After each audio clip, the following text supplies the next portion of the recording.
What's up, Zach? Hey, what's up, people? Welcome to this live stream I had no idea existed. This live stream was an accident. Yeah. I should change it to Englentine scheduled this live stream because he doesn't know what he's doing. I don't know. But do any of us know what we're doing?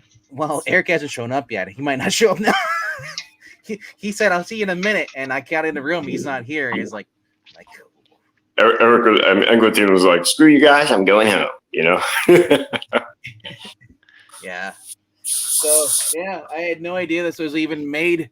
I was in the middle of my own live stream. And I'm just thinking like, oh, there's people here and talking in the chat. So, yeah, this is our hangout stream for a little bit. So, if you need to go to bed, go to bed. No. Hey, there is a Breen. He only goes in camera when it's on this channel for some reason. No, I hit camera off and it didn't shut off. No. MK, are you wiping stuff on your desk? Oh, you could hear that? Oh. Yeah, I keep telling you, you have an incredible microphone. We can hear you across the room. You could be down. You could go. If I go across the room, you can't. No. You could go down the stairs, cross the street, and we could hear you burp. You remind me of one of my. Yeah, you sound like one of my friends. You're like, if you cough, we could hear you in the next county. I'm like, it's so funny. Your microphone just picks up everything, so just be careful what you do. That's all I'm saying. Right. I'll be sure never to leave it on if I have a girl downstairs or something, you know. That would be bad. No, I'm joking. Alrighty. All right, let's go through this chat. I want to see what's going on. All right, One Slick Dude is here. Hello to Jay. Hello to Brian. One Slick saying, I wonder what this will be about. I still haven't figured it out myself. We don't know either. Let us know when you do. They're talking about Kansas City versus Bengals, I think, or Ballads. Baltimore. Oh, the Ravens. Oh, I thought they were playing against the Bengals. No. Is this live stream isn't going to happen? Then don't do it. Now you tell me. Too late. Who said that? Eric and Boyd. Oh. About 10 minutes ago, almost. It should still be happening, says Maranya. I know I'm being grumpy about this, being a bit annoying. Henry. Okay. I guess they're both upset because the stream was delayed. Oh. Blame the old man scheduling things and not when you want to show up. LK's watching football. Heck, I wish I had an excuse. I don't even watch football, but I'm like, I can't, and it sucks. Like, I can't use that as an excuse to get out of these things. Eric and Boyd, don't you know by now this is not a safe place for donkeys? We are the donkeys. We're all donkeys. Yeah, we are the donkeys. I am 100% sure. We're talking about the thumbnail. I think they said Hawkeye. I thought this was a Saturday Night Live thing. Whatever the thumbnail is. Oh, the thumbnail was the Avengers on David Letterman for some reason. Oh, okay. Like the comic book, or is it actually like the? MCU? Yeah, it was like the Avengers comic book cover, where I think it's the West Coast Avengers. No, it was Avengers 238, I think. With like young David Letterman on the cover. It was from January 1984. It was Assistant Editors Month, so a lot of the books just kind of did fun things. And so, what have you guys been up to? Anybody see Zach see any movies or anything? No. Well, I was waiting for Eric Breen to finish the sentence. Was I talking to myself? Go wipe down something. And Michael, this was supposed to be a Space Family Robinson cover ranking, but he decided last minute that he didn't want to do this live stream because he'd rather hang out. Because basically, Gail probably told him, either you do this or you're in trouble. Anyway. I had some chocolate. I'm still grumpy. You know, I think it's just the name Eric. All people I named Eric are always grumpy. Anyhow, So the Letterman needed guests, and he contacted. He wanted to get the Avengers on, but none of them were around, so it ended up being Hawkeye, Wonder Man, Black Panther. I think the Black Widow, and I can't remember who the other one was. Oh, the Beast, and Fabian Stankiewicz, who was this kid that used to want to be a supervillain, made this giant robot that attacked him on the set of the show, and of course they dispatched with him pretty easily. And Fabian ended up working for the Avengers because he went straight and became like their guy that built their machinery and stuff. What's with West Coast Avengers and giant robots? no, this was regular Avengers. Oh, But it was right around the time of the West Coast Avengers. Yeah, right when they started. Because I remember they battled against a giant robot in that too, or computer. In both volumes, I think. I mean, right after that story, the Vision, who was at the time immobile, he basically took over the computer systems and then tried to take over the world. He had a vision. They called it Vision Quest. But he was doing it benevolently. That's when the fallout from that is what eventually led John Byrne to when he took over West Coast Avengers. Mm-hmm. Had the Vision disassembled.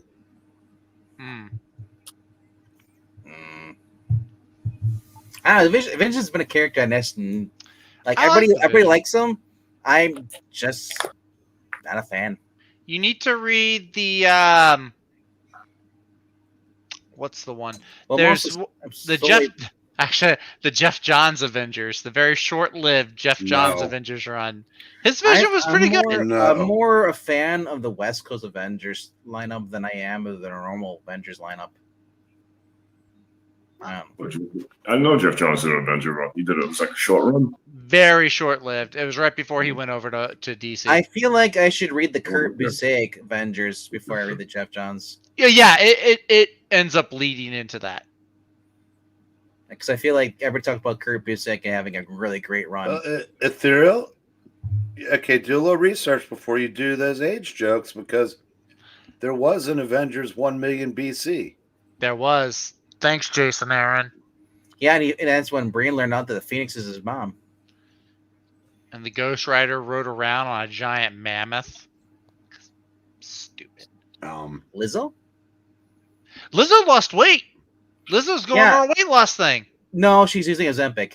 Whatever. I mean, well, I shouldn't say whatever. I have my own thoughts and feelings on using prescription medication to lose weight when that's not what its original design was for.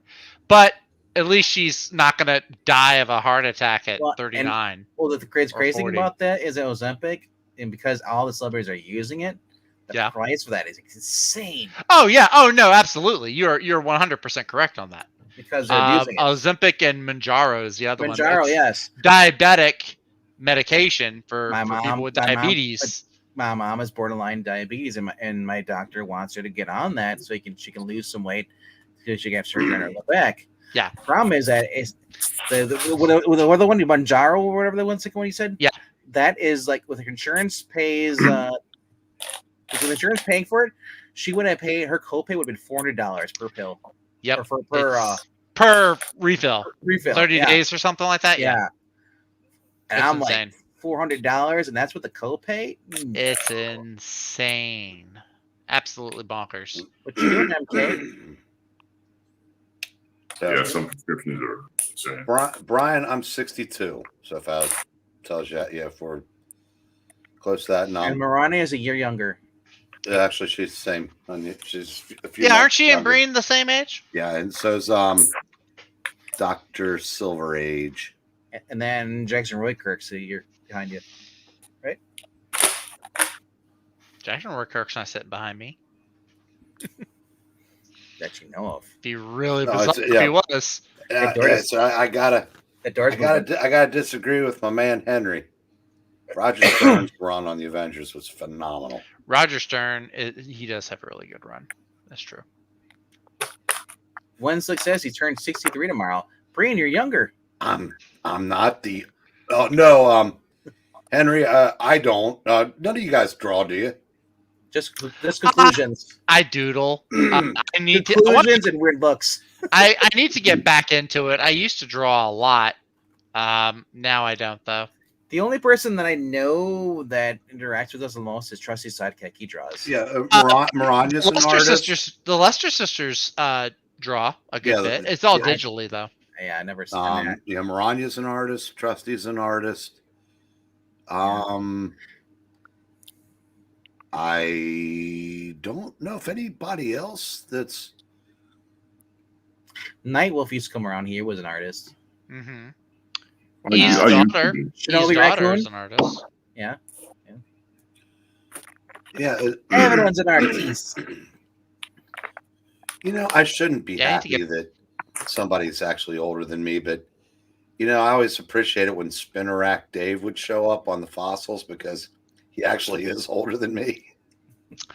Oh, speaking of spinner racks, did you see Jeremy Adams' newest video? He got this little stands.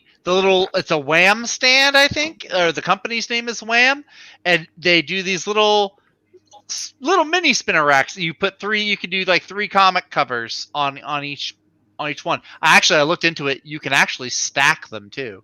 So you could really do one that does. What's great about it, he said, is that it comes with these different labels for each book. So there's Batman, Green Arrow, whatever, and it's a magnet, and it goes on and slaps on the middle of the thing that holds the comic book up.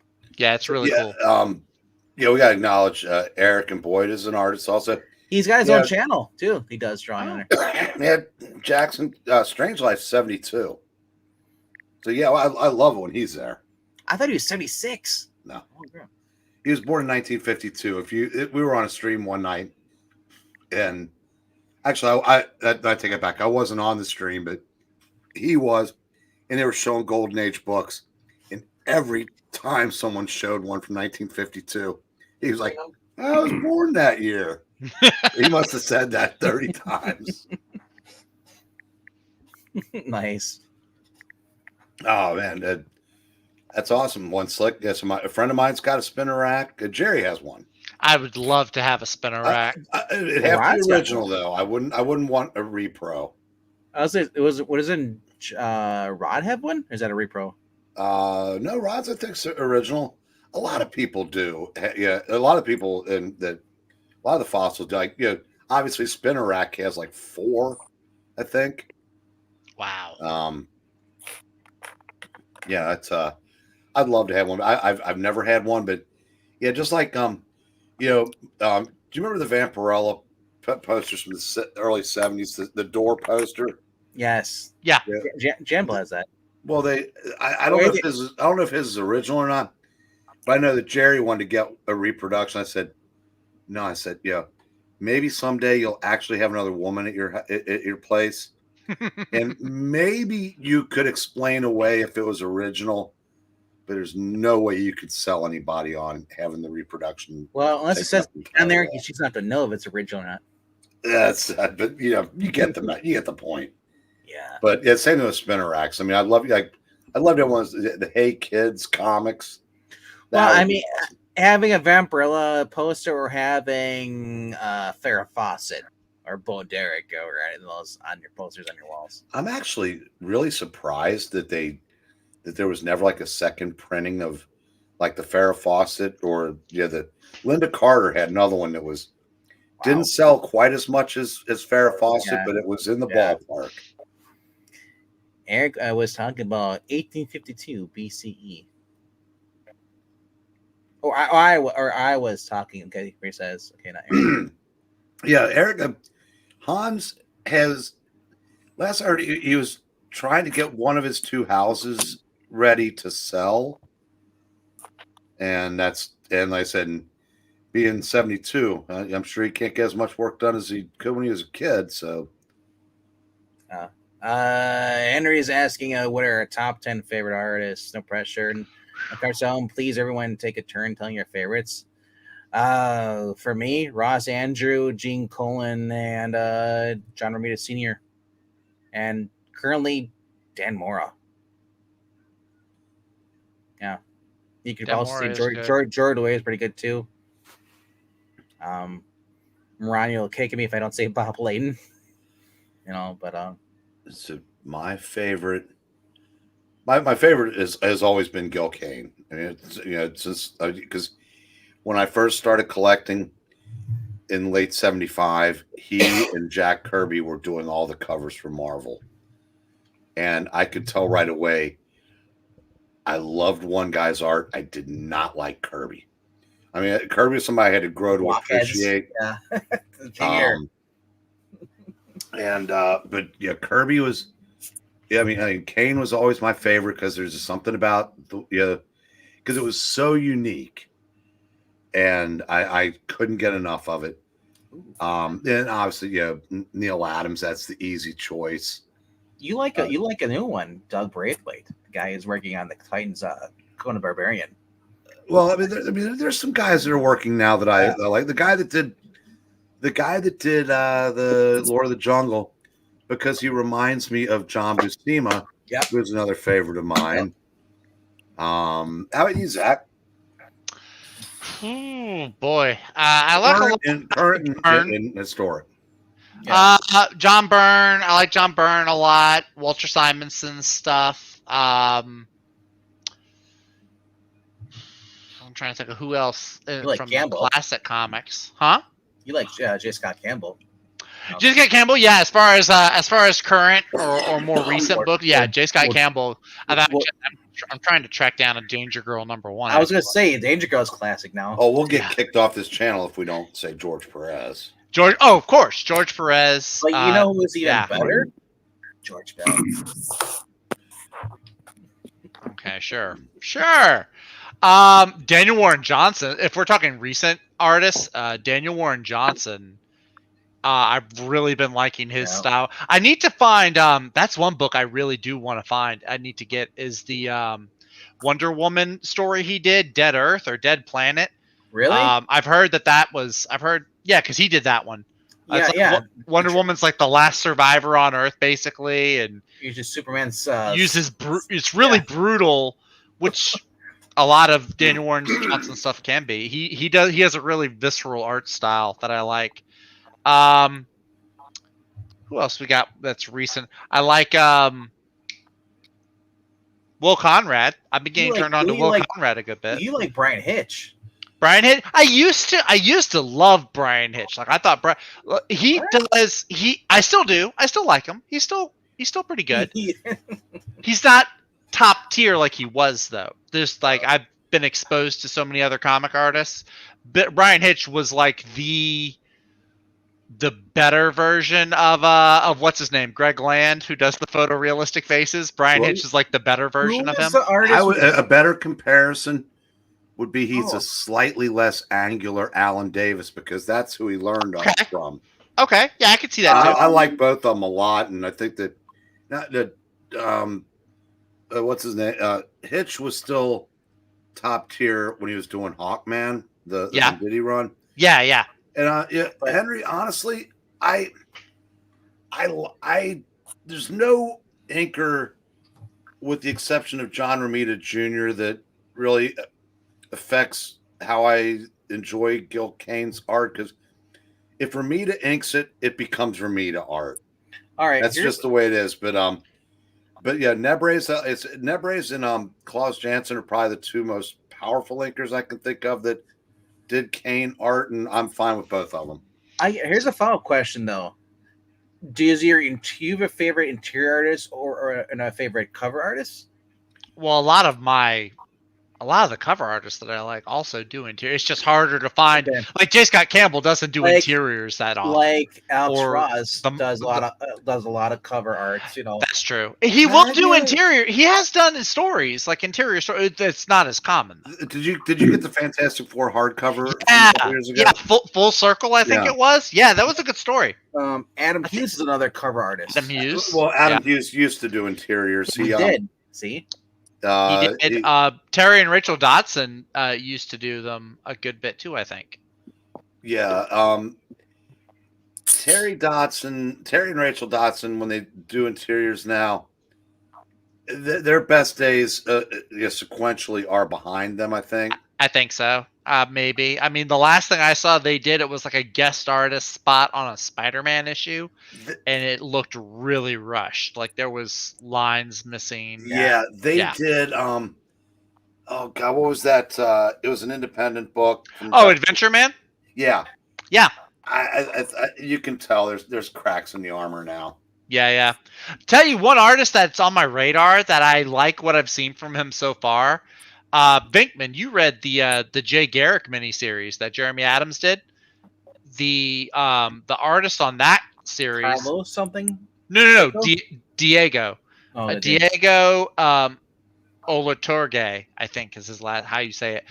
He's like a Brazilian or a Central American artist. He did the art for the Jay Garrick. He is the main artist on the new JSA series that's coming. That Lemire is writing. He's got a really cool style. Who's the one that did a cover or is doing some covers? Is that Travis Claret or something like that? Or Charette.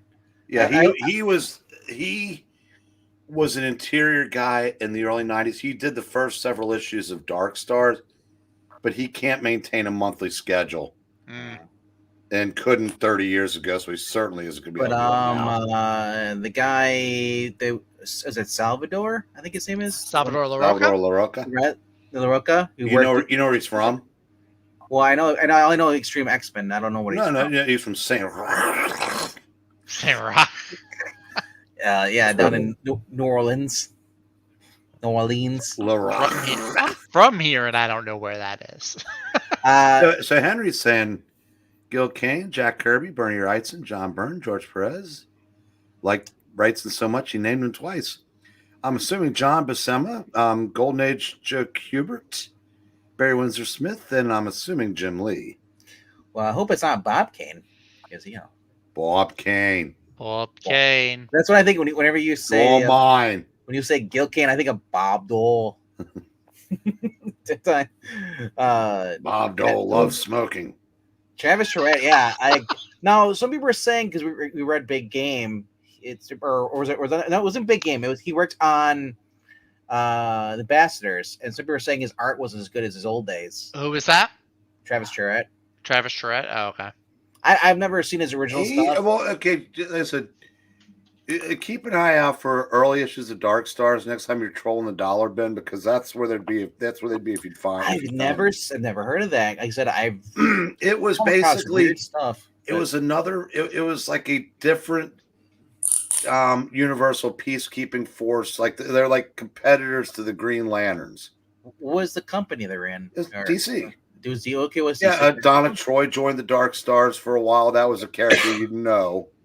Yeah. I'm trying to think if there's anybody else that joined them that. It's been a lot of years, and was that 80s or 90s? Early 90s. Okay.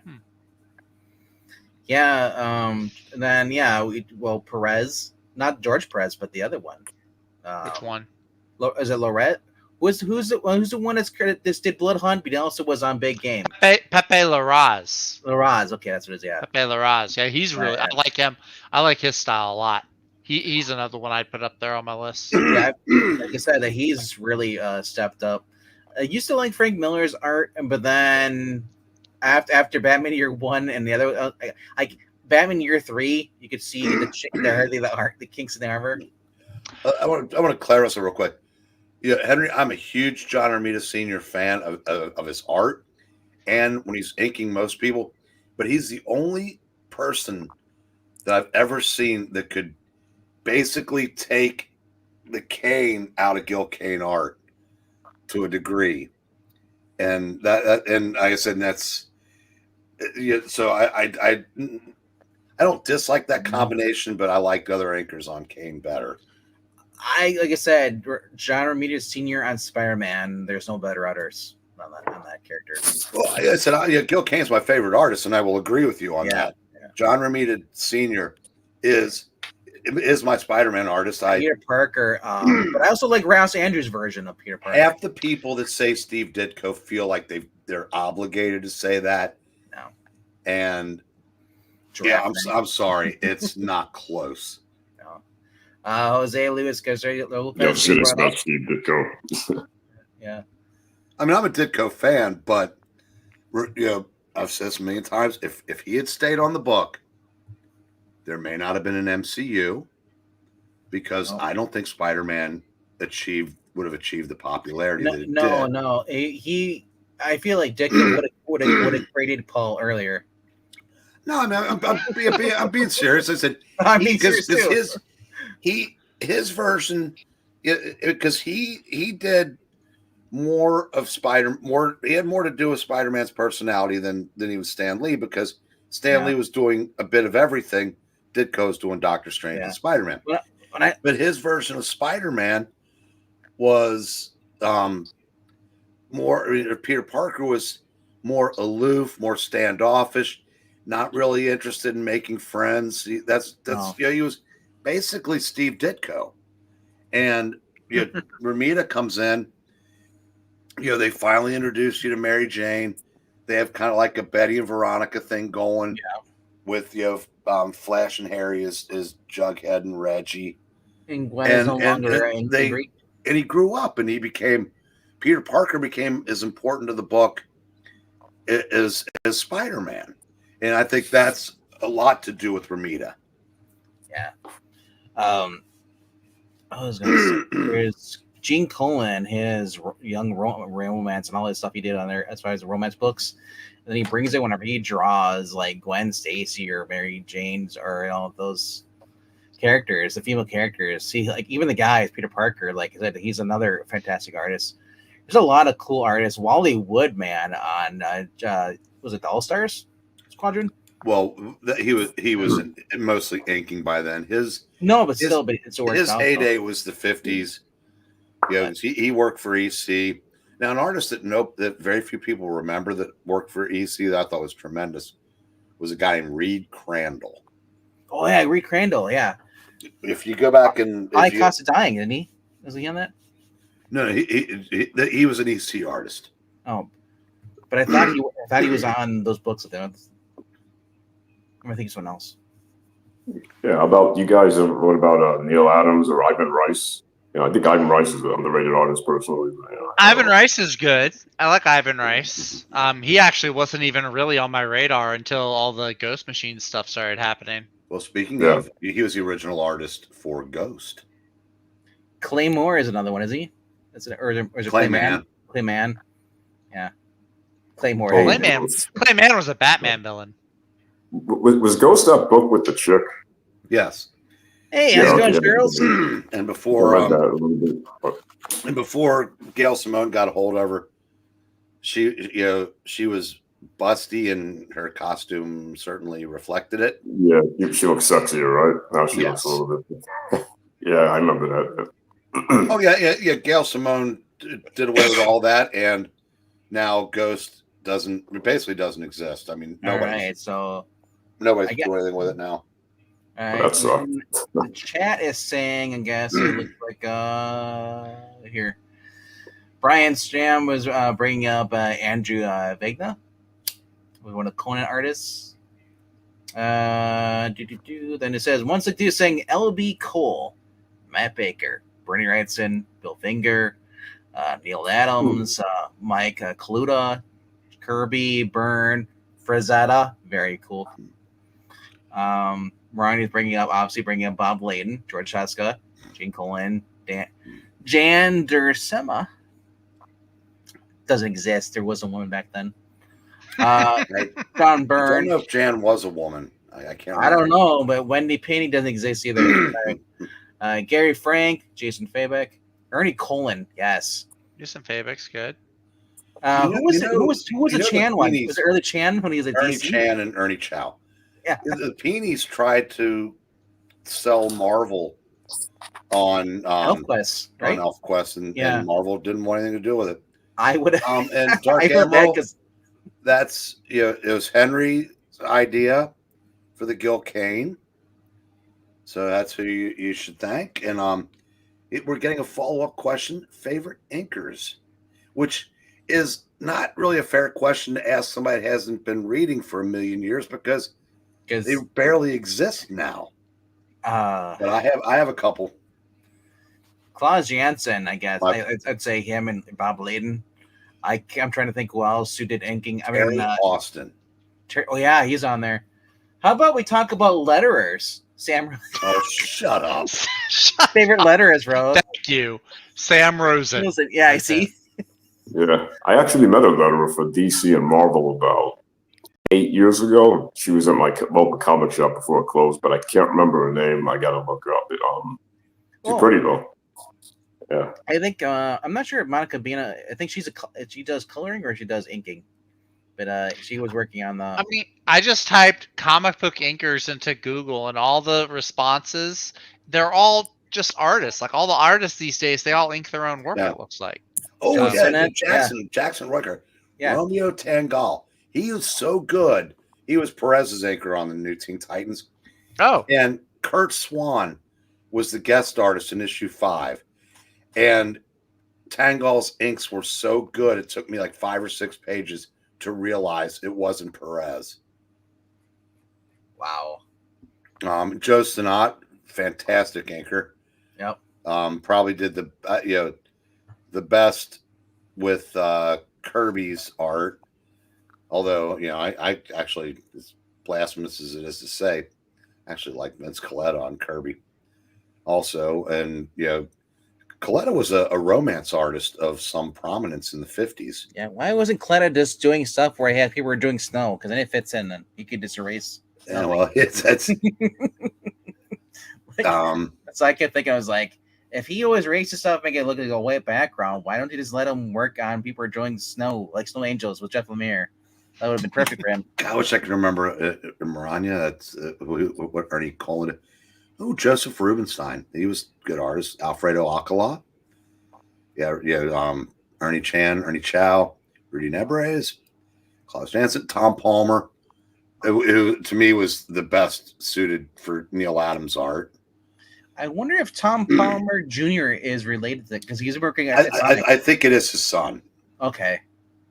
Because he's been around for a while, because he shows up in his early 2000s DC kids books. Yeah, so I'm wondering if he's related to him. Must be. You just happen to have the same name. Or Tom Palmer Jr. That'd be a hell of a coincidence if he isn't. Yeah. Yes, he did, Jackson. Coleman did Nightfall. Amethyst. Oh, there you go. Amethyst. That's who Ernie. That's what Ernie Colan did. One of the books. Yeah, I said there was, and then there was least favorite, probably Dave Hunt. Thoughts on Gilliam March or Gilliam March? Don't you like him too? Because he was on the book that came out this week. I don't. Yeah, he was on this. So if you haven't got this, check it out. I don't put him in the same class with the people we've mentioned. No, of course. Yeah, Henry. We're talking about people like. That's my favorite individual issue for art. When I had 55,000 comics, that was my favorite issue for art. What if number 3?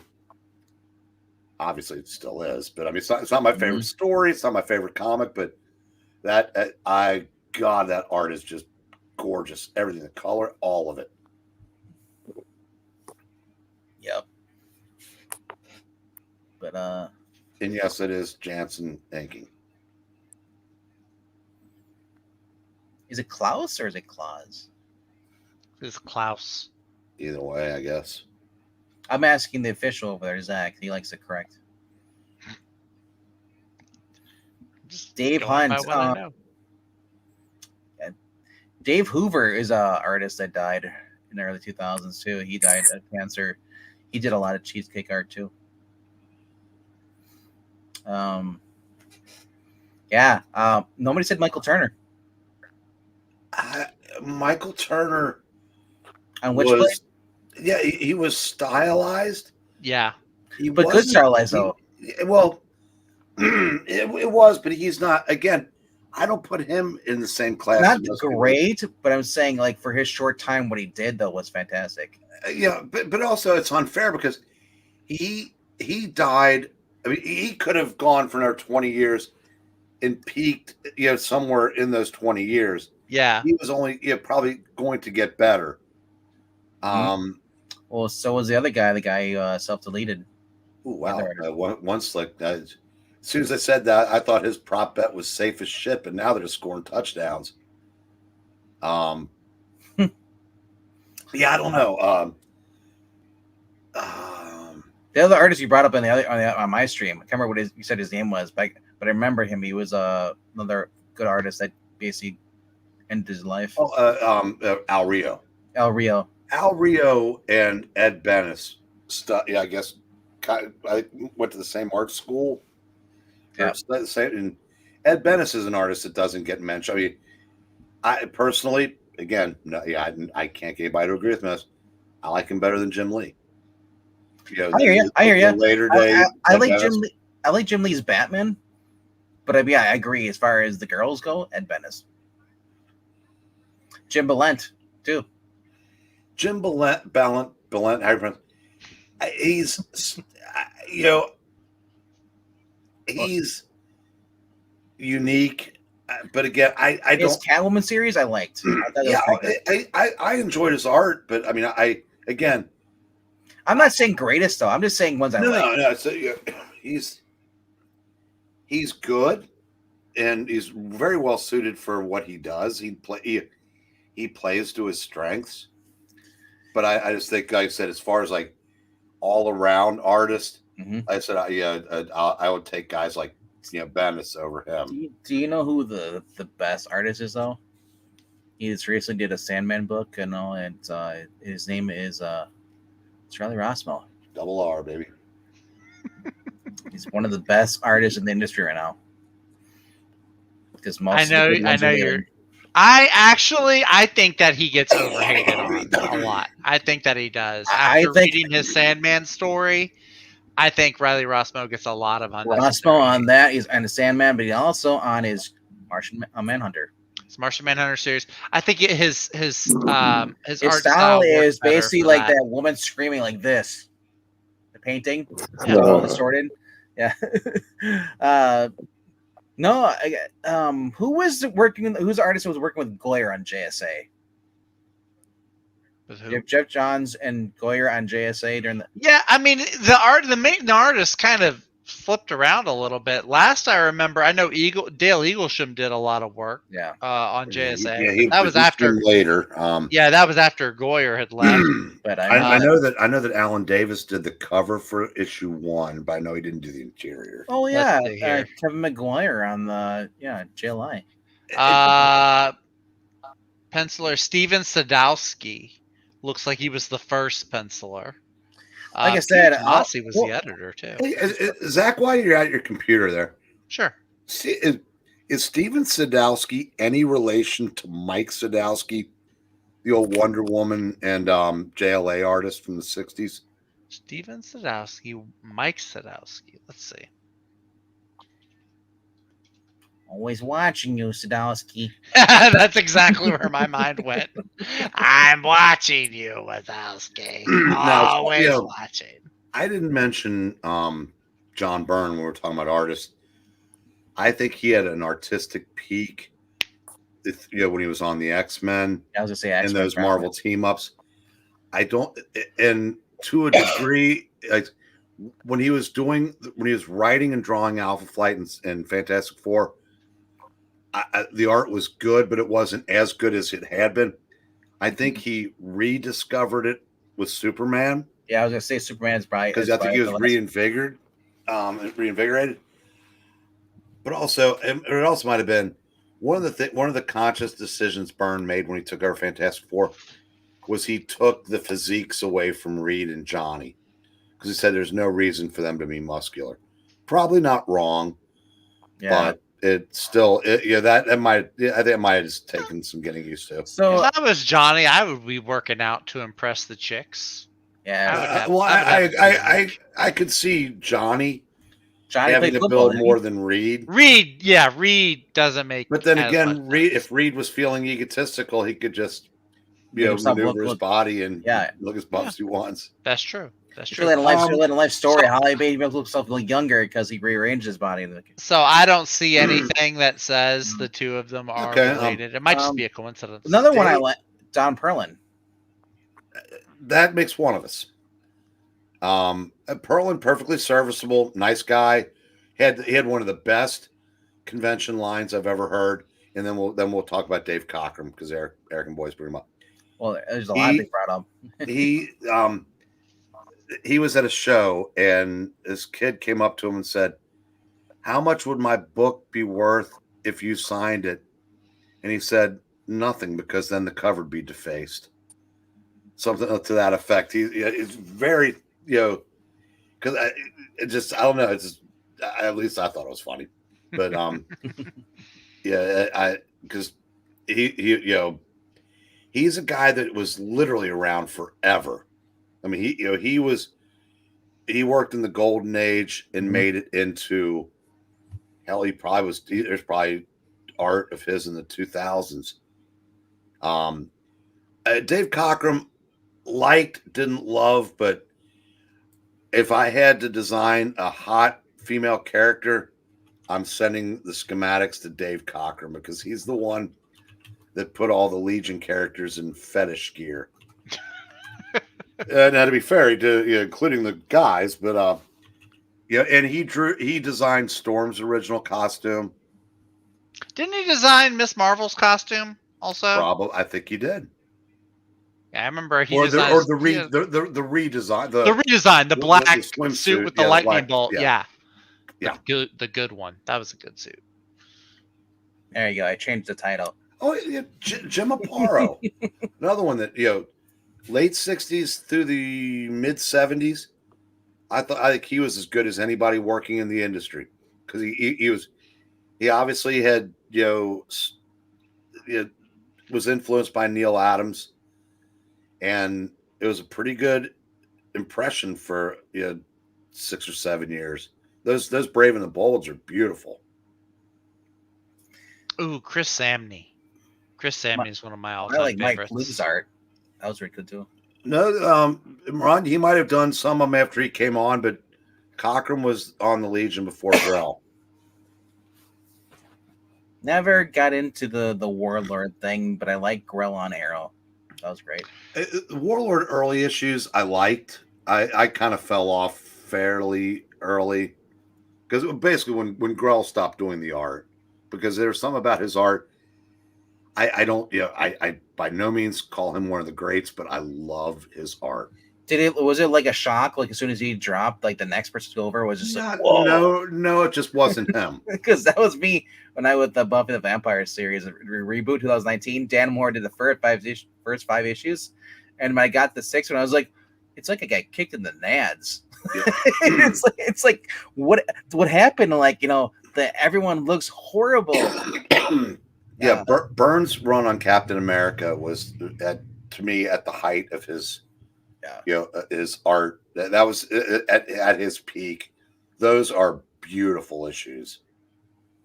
The Baron Blood story. Mm-hmm.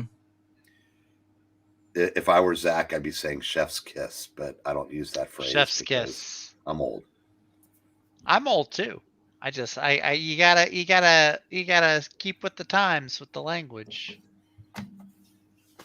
No, I don't. I thought there's isn't there an Italian saying they say, put the hand in the air whenever there's something that they love, I don't know. I'm not Italian.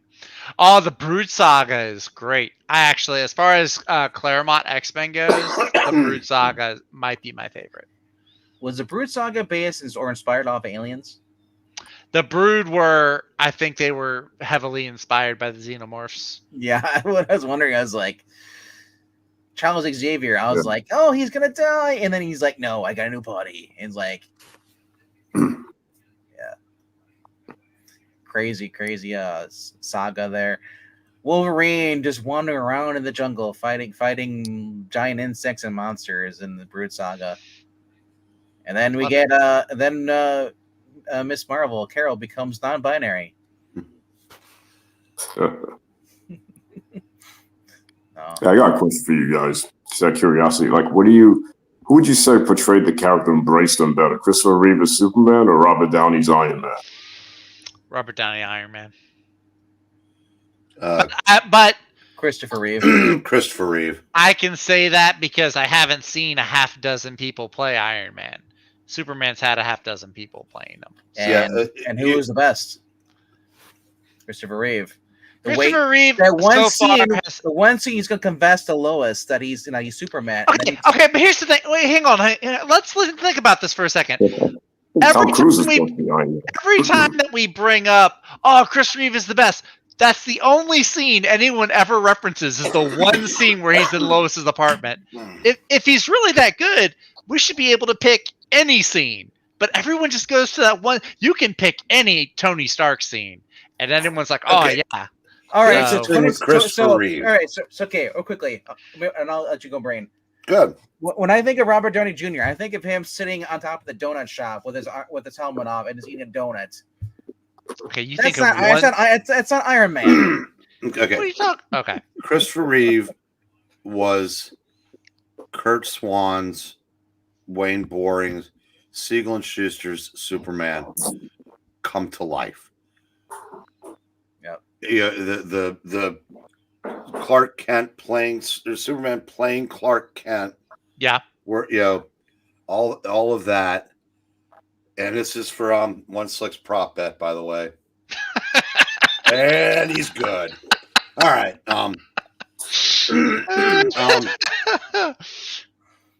Okay, Robert Downey Jr. absolutely epitomized. I think he nailed the character. He nailed Tony Stark for what he was supposed to be, as well as Christopher Reeve. It's hard to judge, when you can see the character, the superhero character, as opposed to being in a tin suit. Yeah. That said, it's true. I don't know if Christopher Reeve could have played John Byrne's Superman, or because Brandon Routh did a very good job playing Christopher Reeve's Superman. He just wasn't Christopher Reeve. Right. Dean Cain did a really good job playing the post-crisis version. Yeah. Mm-hmm. So, but Christopher Reeve, and I'm not slavishly devoted to Christopher Reeve. In fact, it's always annoyed me that Gary Frank, an artist that probably should have been mentioned at some point tonight, drew him to look like Christopher Reeve. He did. Never been comfortable with that. But that's we did mention Frank, but it was quietly. Oh God, Frank quietly. I don't like it. But that's don't like him at all. I'm sorry. Also, I mean, we should probably also mention Hugh Jackman, Wolverine, or Michael Keaton. No, Wayne. Well, he has his own version of Wolverine. But I did like the midget Wolverine though. Nobody else. I don't care who else you get. There's nobody else that's playing. I feel like Robert Downey Jr. and Hugh Jackman are playing not comic book versions. They're playing their own versions of the characters. Where Christopher Reeve actually played true to the actual character. Well, so did Robert Downey. Yeah, Robert Downey played. I mean, he a little bit sassier than the comic book version, but at the time, you got to remember the whole point of the Superman movie was to bring that comic book character to life. So that was by design, that he would be as comic book accurate as possible. And Michael Keaton as Batman. I never had probably. I loved his Bruce Wayne, but that's not Bruce Wayne. That's what I was gonna say. I like Michael Keaton's Bruce Wayne much more than I like his Batman. But it's not Bruce Wayne. It's a version of Bruce Wayne that Michael Keaton created. I agree. Kevin Conroy is the best version of Bruce Wayne. Batman. He's the best. He's the best voice. No. That version is 100% the comic. Well, yeah. But I don't know. Like I said, I like Christopher Reeve, his portrayal. I think as far as Superman. Just even out of the costume, just the way he changed his looks, he still was he jacked himself up to the point where not like it wasn't like Chris Hemsworth, but he did the work. So when you see him out of the suit and he's standing, he's taller as a dude. He's tall. He's like 6 foot. He's like 6 something, 6'2", 6'3". Yeah. So when he stands with Margaret Kidder and he's over it, he looks like the one we see now today, like the big guy from Smallville. which I love that you even seeing in the Burn run. They made how like, wow, they built you big in Smallville, you know. Now I'll say that, Tony Stark was more altruistic in the comics. Yeah. Pre Robert Downey Jr. Now. Yeah, now now everybody tries to write Robert Downey Jr. Right. And that's my point. As far as I liked Christopher Reeves better. Well, but they, but then DC Comics did away with that version of it altogether for 12 years in 1986. Yeah. But I said, to me, I think that the best comic book character portrayal is Christopher Reeve as Superman. It's by no means my favorite because I didn't really like that. I mean, I like that version of Superman in the comics, but on the big screen, it was like, it has moments in there and they're really good movies, but it's, I was never a huge fan of sniveling Clark Kent. And that's why I was kind of disappointed when the Henry Cavill version, he could have done it, but they made him a longshoreman or whatever the hell it was. Yeah. He was working on a boat. Yeah. I would love to see a big screen post-crisis version of where Clark is cool. And I don't think I'm ever going to get that, which is unfortunate. We'll see what this new guy does. I'm kind of curious to see I guess how this he new does. version, this new version's in an established universe where Hal's older than Clark, and a lot of them are Clark's. It's just so weird because it's supposed to year 3 or year 1 of Superman. I thought. I don't know. It keeps changing. Well, that's good. Maybe he doesn't want spoilers to get out. James Gunn usually keeps a pretty tight lid on what he's working on. So I would actually expect him to be doing that here. Yeah. Also, Jordan has not been cast. It's not a guarantee that what's his name? No. Thanos. Josh Brolin. Oh, He's just on the short list. I mean, they already changed it enough to having Guy Gardner being in his almost 60. Yeah, I'm okay with that. Yeah. Nathan Fillion is not 60. He's got to be up there. Nathan Fillion is not 60. Dude, have you ever seen a 60-year-old run the way he does on The Rookie? He's not 60. He might be maybe early 50s, late 40s to early 50s. 53. 50, okay, early 50s. All right, so I was right. What's wrong with 60-year-olds? Nothing's wrong with 60-year-olds. Tom Cruise is 60. He's Abe's age, I think. Okay. Not everybody is Tom Cruise, though. No, you're right. Right, Eric? No. Tom Cruise, I'm pretty sure his life, he has insurance with, sweats every time he steps onto a movie set. It all depends how you live. Tom Cruise is my age. He can still, run fast, jump high. Well, as high as guy his height. I can't run. Dude broke he broke his ankle in the middle of that movie. Which one? I think it was not Ghost Protocol. It was the one where he was running on the rooftops chasing the guy, and he went to go jump, and he didn't hit the ledge. I know what you mean. Yeah. Yeah, I was but he's like, let's keep filming. I'm like, you're a madman. Scientology powers, yeah. Scientology. That's exactly what it is. He has Scientology superpowers. He's the blood of virgins to feel his inner strength. He and Paul Rudd. That's their secret. I thought it was cocaine because we saw him when he was on Oprah.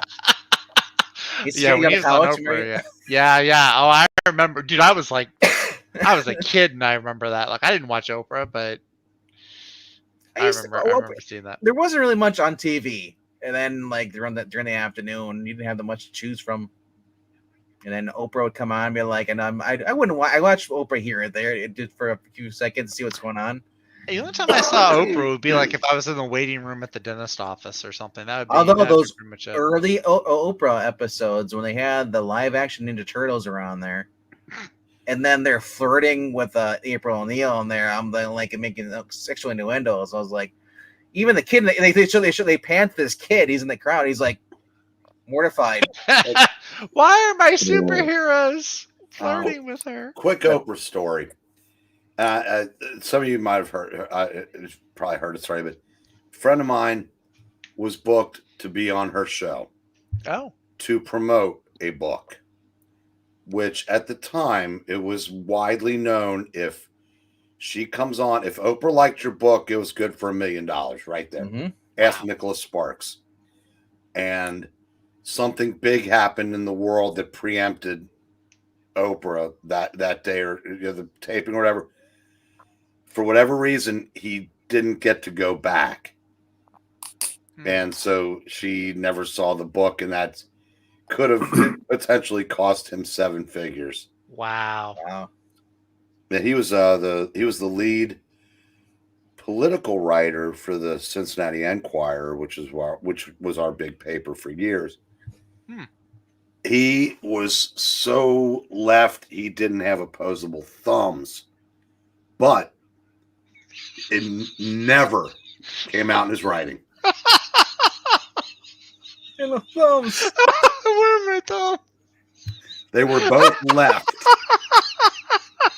Oh, okay. So he had a thumb here, but yeah, because I said he was so nine fingers. He had AI hands, both thumbs were long. But it's his credit, he never put it in his writing. He put it in the first 30 seconds of any conversation he had with him off the job. But yeah, but that is still a tough break. I said, Getting back to actors being the characters, the guy who plays Miguel on Cobra Kai apparently was really good as the new Blue Beetle. He was the highlight of the. I remember going to see that movie. That was actually one of the first movies that me and Izzy went to go see together, and he is the highlight of that. The movie itself needs a lot of work, but he was the highlight. He was the best part, I think. The villain, Sigourney Weaver as the villain, was a weird choice. They did actually, to their credit, they did put a lot of Sigourney Weaver. Yeah, I thought it was Susan Sarandon. It might have been Susan Sarandon. I mixed the two of them up. They're both old white women whose name starts with S. Kids, quit arguing over a movie I haven't even seen. What's the guy's name? Who was the original Blue Beetle? I just had a brain fart. Or not the original, not Dan Garrett, the next Ted one. Cord. Ted Cord, thank you. They do a lot of stuff talking about Ted Cord. Who should be Jason Sudeikis. He should be Jason Sudeikis. You know who should be Booster Gold? I saw this earlier today on Twitter. The guy, what was his name? Sean Murray Scott. That guy, I think, would make a great Booster Gold. Is that the guy from American Pie? Sean William Scott. Yeah. I think is this Stickler? I remember him from the Rundown with The Rock. Yeah, American Pie, Stifler. Was this Stifler? Okay. Yeah.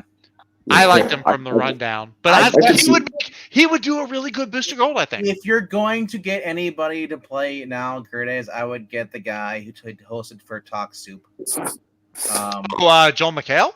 Yeah. I could see that too. I was thinking the other guy, what the hell, the guy from Starship Troopers. Damn, what the hell is his name? Casper Van Dien. No. He's done some goofy roles, man. I'm telling you, if you see some of his movies, he's done a lot of bad movies. It's a possibility. I don't know. Probably on the older side, though. No, the reason I say the guy McHale, whatever it is, Joel McHale. the way he acted on Stargirl, the way he can tell jokes, smile, and say something like. He seems like a con artist type. He could play that personality really well. Oh yeah. Well, he could. I think he probably could. He did really well on Community. I really liked him on Community. But they're bringing up Heath Ledger. I think Heath Ledger's better than Jack Nicholson as far as Joker goes. Because Jack Nicholson was his gone good Joker, but he wasn't. Jack Nicholson was a different kind. Yeah, he was. Goofy Joker, but I like Ledger's portrayal better though. Yeah, Heath Ledger's was more realistic for sure. Yeah, Nicholson was cool though in his own way. I mean, obviously it was more of a 70s, 60s type of Joker. I mean, yeah, something like that. But speaking of Tom Cruise, I still want him as Hal Jordan. Tom Cruise as Hal Jordan would be great. Or a Dennis Quaid would have been awesome back in the day. And back in the day, yeah, not the guy's old enough to play Reagan now, so I don't know if you're talking about Hal Jordan being too old, probably don't want to. I wonder if he had the monkey in that movie. I don't know. Reagan had the little chimp over. I did not see Reagan, so I can't say. It's out. I can't remember. If they ever casted put Plastic Man in a movie, who would you want to see play him, like a live version? I'm trying to think like who would be good for that. Plastic Man. Well, honestly, I like the kid that played but he got canceled, got fired. Want to play the elongated man on Flash? Ben Schwartz. Yeah, that was good. Benedict Schwartz, who's that? I'm trying to think. What was he in? So he voices Sonic the Hedgehog, but when Parks and Recreation was on, he played this character named John Ralphio, who was just this very ecstatic, like goofy character. Okay. And the dude had like a black, almost pompadour styled hair. I think he would kill it as Plastic Man. Jim Carrey as Plastic Man, a younger Jim Carrey. Young Jim Carrey would be awesome as Plastic Man. If he was younger, if he was younger, I could see the guy from 40-Year-Old Virgin, and he was on The Office too. I just can't remember his name right Steve now. Carell? Yeah, if he was younger, like say 20, 30 years maybe. I don't know, but I don't know, something about his character that I could see him pulling it off. I don't know. No, trying to think. Well, they're also bringing up Aaron Eckhart was his Two-Face was really good. Aaron Eckhart, yeah, I could have seen him being Hal Jordan maybe at some point, or maybe like a Barry Allen. Well, no, he was Two-Face. Yeah, he was Two-Face. I'm talking about. Are I talking about just him as Two-Face, or who he would play? No, just as Two-Face. I like him. Oh, just as Two-Face. Admiral Harris said he's better than Tommy Lee Jones' version. Obviously. Tommy Lee Jones's version. Tommy Lee Jones and Jim Carrey were both not their characters in that movie. Speaking of Tommy Lee Jones, my favorite Tommy Lee Jones role wasn't Agent K from Men in Black. It should have been. It was from The Fugitive. Okay, that's I thought that was his best acting in that movie. That's a pretty good role. Yeah, that's pretty good. But was he also in The Coal Miner's Daughter? I know him from 3 movies. I know him from Men in Black. I know him from The Fugitive, and I know him from Volcano. Those are the 3 Tommy Lee Jones. He was in something with they're doing like the Lower Ladder Rin movie. I think that's Tommy Lee Jones. Anyway, Englentine would know that. He starts singing the theme song probably. Jensen Ackles is Hal Jordan. Jensen Ackles is great as Soldier Boy. I honestly can't see it. When I hear he voices Batman, I cringe. Just like the guy. You know who I cringe when I hear voice that new guy. What is it, Dietrich Bader or something? Dietrich Bader for Brave and the Bold was meant to be kind of kooky. That's why he did. He voices Batman in all kinds of stuff. It's not just Brave and the Bold. Brave and the Bold works. That's the exception. Yeah. But they brought him back to voice him in like the Harley Quinn show. And like I think he's like the go-to guy for the animated Batman now, and it doesn't work. The reason they brought him in for that show because it's a kooky, crazy show. It's not meant to be serious. Yeah, well, yeah, but I don't know. I think he's done other things. The one that Bruce Timm brought in, the new one sucks. Yeah. I want Bruce Greenwood. I want Jason O'Hara. I didn't. Those guys were close to being sounding like Clooney, or not Clooney, but Kevin Conroy. Yeah. But oh my gosh! Speaking of voice actors, the guy who played Bull on Night Court as Two-Face was phenomenal on animated the original '90s cartoon. Well, that was Richard Mall. Yeah, I had no idea that was him until I looked it up. I was like, whoa! Like you look up the actual voice actors, the cast of the '90s cartoon. A lot of them are really good actors. Was Dietrich? Was he the guy who voiced him on the Cape Crusader show? I did not watch the Cape Crusader. No, that's a different guy. The only ones I really watched was I watched the original animated series, and then I watched. Dietrich Bader does voice Two-Face in the Cape Crusader show, though. He doesn't voice Batman. He does voice Two-Face, though. Yeah. He can't get away from Batman. The other one I watched was the Batman Strikes or the Batman. That one had I think the voice it was the same voice actor for like Gordo and then the Real Oh, Ghostbusters. yo. And, Christina Ricci voiced Catwoman. Yeah, like Nice. there's been a lot like Rosario Dawson. I think also voiced Catwoman in like a movie or something like that too. No. She did Wonder Woman. She was in the 52 version. She was Wonder Woman and Justice League War, but no, I thought it was a different. I thought it was the War on Two Earths, Crisis on Two Earths. Syndicated. That was a good one. It's probably my favorite, other than Susan Eisenberg. I think is the Yeah. original. Well, she voiced the alternate Wonder Woman. She voiced Yeah. Superwoman. That's who she voiced. Yeah, Gina. Yeah, she was perfect with that. Very kinky. Carrie's obsessive take on the yeah. Riddler.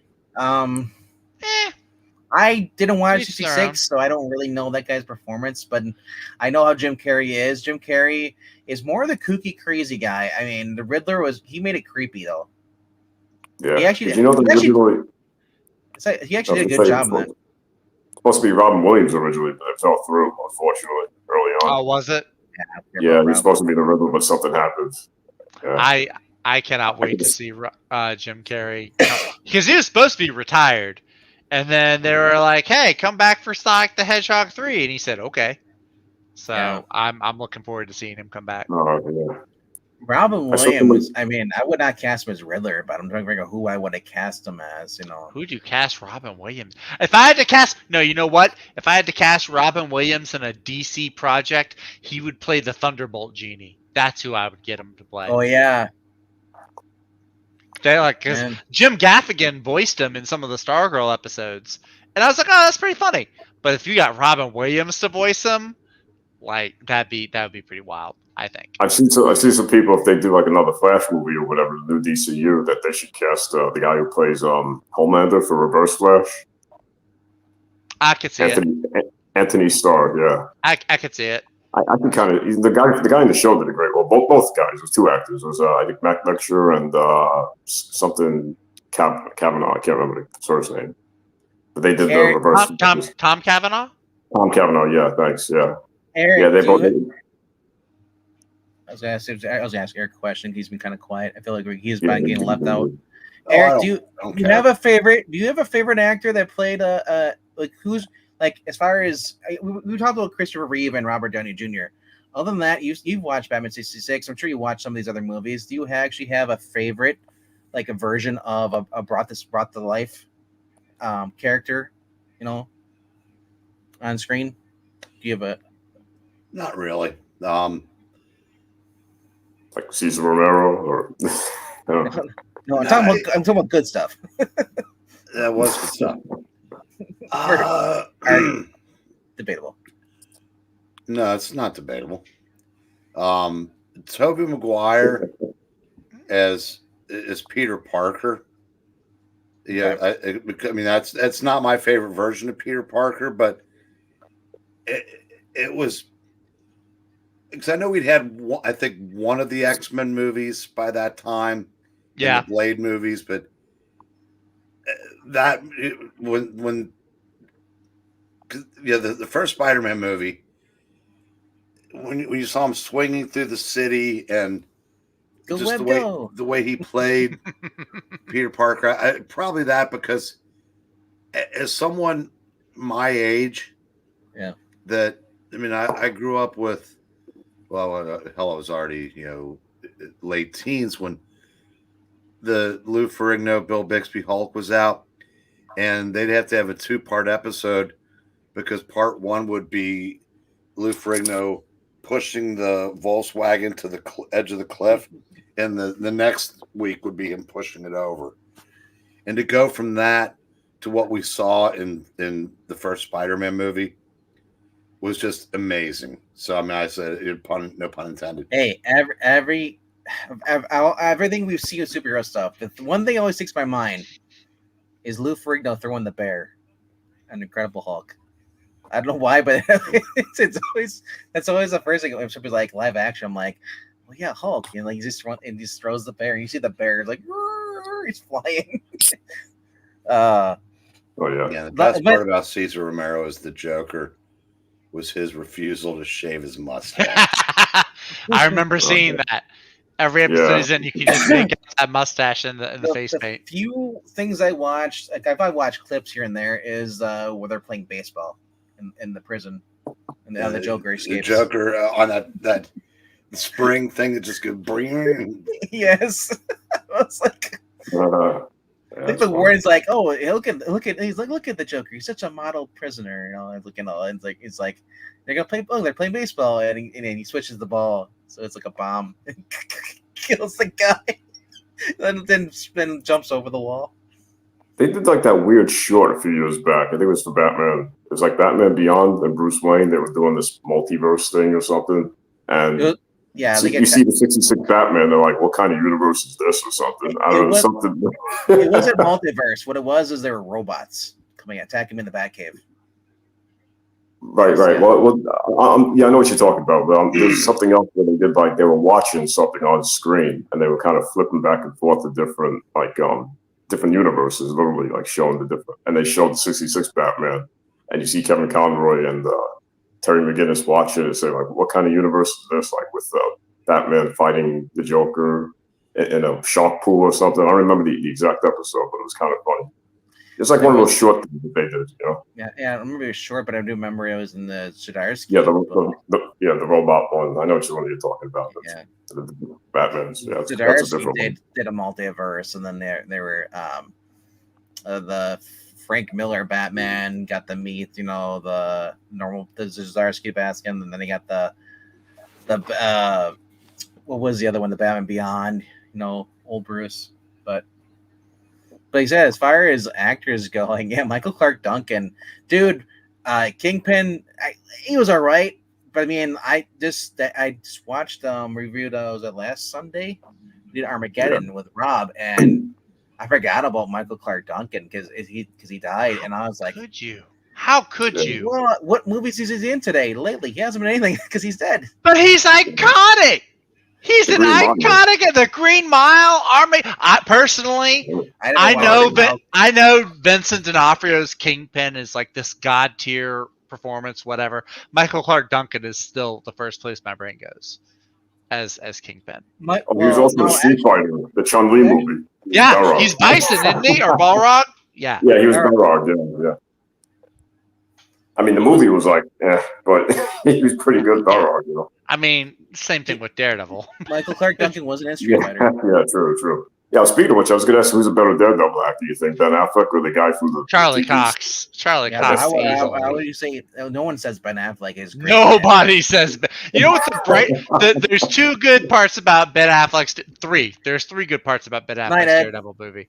There's Michael Clark Duncan as Kingpin. There's Jon Favreau as Happy Hogan, and Jennifer Garner in that Elektra costume. Those are the best parts of that movie. Oh yeah, she was hot for sure. I mean, that was definitely one of the Jennifer Garner and the new which reprised her role, her and Blade. Jennifer Garner still looks good in that costume. Oh yeah. Yes, indeed. Yes, indeed. What would you say? Would you say Ben made a better Batman than Daredevil? Ben Affleck was only good at Batman. Nothing else. Yeah, as I was saying. Yeah, I liked his Bruce Wayne more than his Batman, if I'm being honest. His Batman was hardcore. I don't know why. I just preferred his Bruce Wayne. Also, shame on the MCU for toning down Scarlett Johansson's Black Widow hotness. How dare you? Iron Man 2 was just great. Yeah. Or was it Iron Man 1? Which was it? Was it 2? I think it was 2, right? I did mean Foggy Nelson. What did I say, Jose? Happy Nelson, I think. I don't know. Did I say Happy? I meant, yeah, that's his Iron Man role. Whoops. No, but as far as, like I said, Michael Clark Duncan, like I said, I never watched Green Mile. The Green Mile looked stupid. But then I learned that the Green Mile was actually based off a real story. Yeah, it's based off a Stephen King book, I think. Yeah, Green Mile's a good movie. No, I mean, there was a kid that actually was convicted of killing someone, but everybody knew it was two white boys that did it, you know, that killed this girl. It was actually it was a trial and everything. It was like everything, and this little kid was probably like 10 or 11 or whatever, like was basically set in an electric chair. Oh, yeah. And There was a you know, movie called Time to Kill, which had a similar story, if I remember Yeah. correctly, but don't remember who was in it. I never it was, watched. I never watched that or Nick in Time. Remember there are big movies out there. Same with The Firm. Never watched that either. Yeah, that was Tom Yeah. Cruise, I think. or the Net with Sandra Bullock. That was another one. I don't know, but Yeah, I'm trying to remember that one. What is it? Yeah, I wonder if they're going to do any more kick-asses. I kind of enjoyed the first two. Dude, the second one was really good. I thought I enjoyed the second one. I hated the second one. That was the first one. Ah, I would Yeah. rather have. I would rather have. You know, if we're gonna do, the only way I want more kick-ass is the new Ambassadors volume. I want the new series come the next one coming out with him Ambassadors leading as the front for America. the Green Mile was a Stephen King story. I knew I Yeah, wasn't it was, going yeah. crazy. Yeah. No, but it actually is. Like the events of the actual parts to it actually was based off a real thing. Yeah. He based it off a real one. Yeah. I mean, I could see Kick-Ass. I wouldn't mind like they did McMuffin versus Kick-Ass again, or whatever his name is. Not McMuffin. Yeah, Yeah, Aaron Marvin. Aaron Taylor Johnson, I think. Michael, I had a chance to see both those movies, and I saw Runaway Jury instead with John Cusack because I was a fan of John Cusack back in the day. Somebody was a fan of John Believe Cusack. thanks again, RDV, Eric Breen, and Maranya Valkonen. Thanks for. Wow, no thanks, MK. Sorry, MK. Yeah, he just completely forgot about you. And he says even you, Zach. Wow, even Zach is mentioned. See, it's like Even me. it's like when we read What? Spider-Man. Zach he gets credited sometimes. That surprises me, to be honest. Well, you know, Pixel is he only does one thing once, and that's it. And that's he doesn't do new things. I've read the comic that said I like both Kick-Ass movies. I would just read the first one, I guess, Kick-Ass, but then I think it's when they switch over and they put the black girl in there instead of the main boy.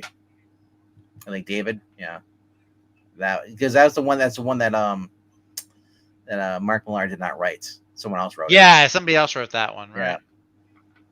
But I didn't care for the second one with Jim Carrey and all that and Kick-Ass 2. I was like, eh. You know what sucked? Was I liked Wanted, but when you read the 6-issue book and miniseries, holy crap, they just changed everything about the whole thing. The guy was supposed to be a freaking ruthless villain, and instead he becomes like a hero at the end. And I was just like, whoa! If they would have done it totally differently, it would have been such a better movie. Yeah, we get to see Angelina Jolie pretty much. I think they should have stuck with Halle Berry, who the comic book clearly looked more like than Angelina Jolie. I also don't think Angelina Jolie. I don't know. Maybe this is the Michelle Pfeiffer take or something, but I don't find Angelina Jolie to be all that she's cracked up to be. You didn't like Tomb Raider? I did, but I was also like 13. Now I'm older. I have more. Well, you didn't like girls back then? Huh? You didn't like girls back then when you were 13? Of course I liked girls back then.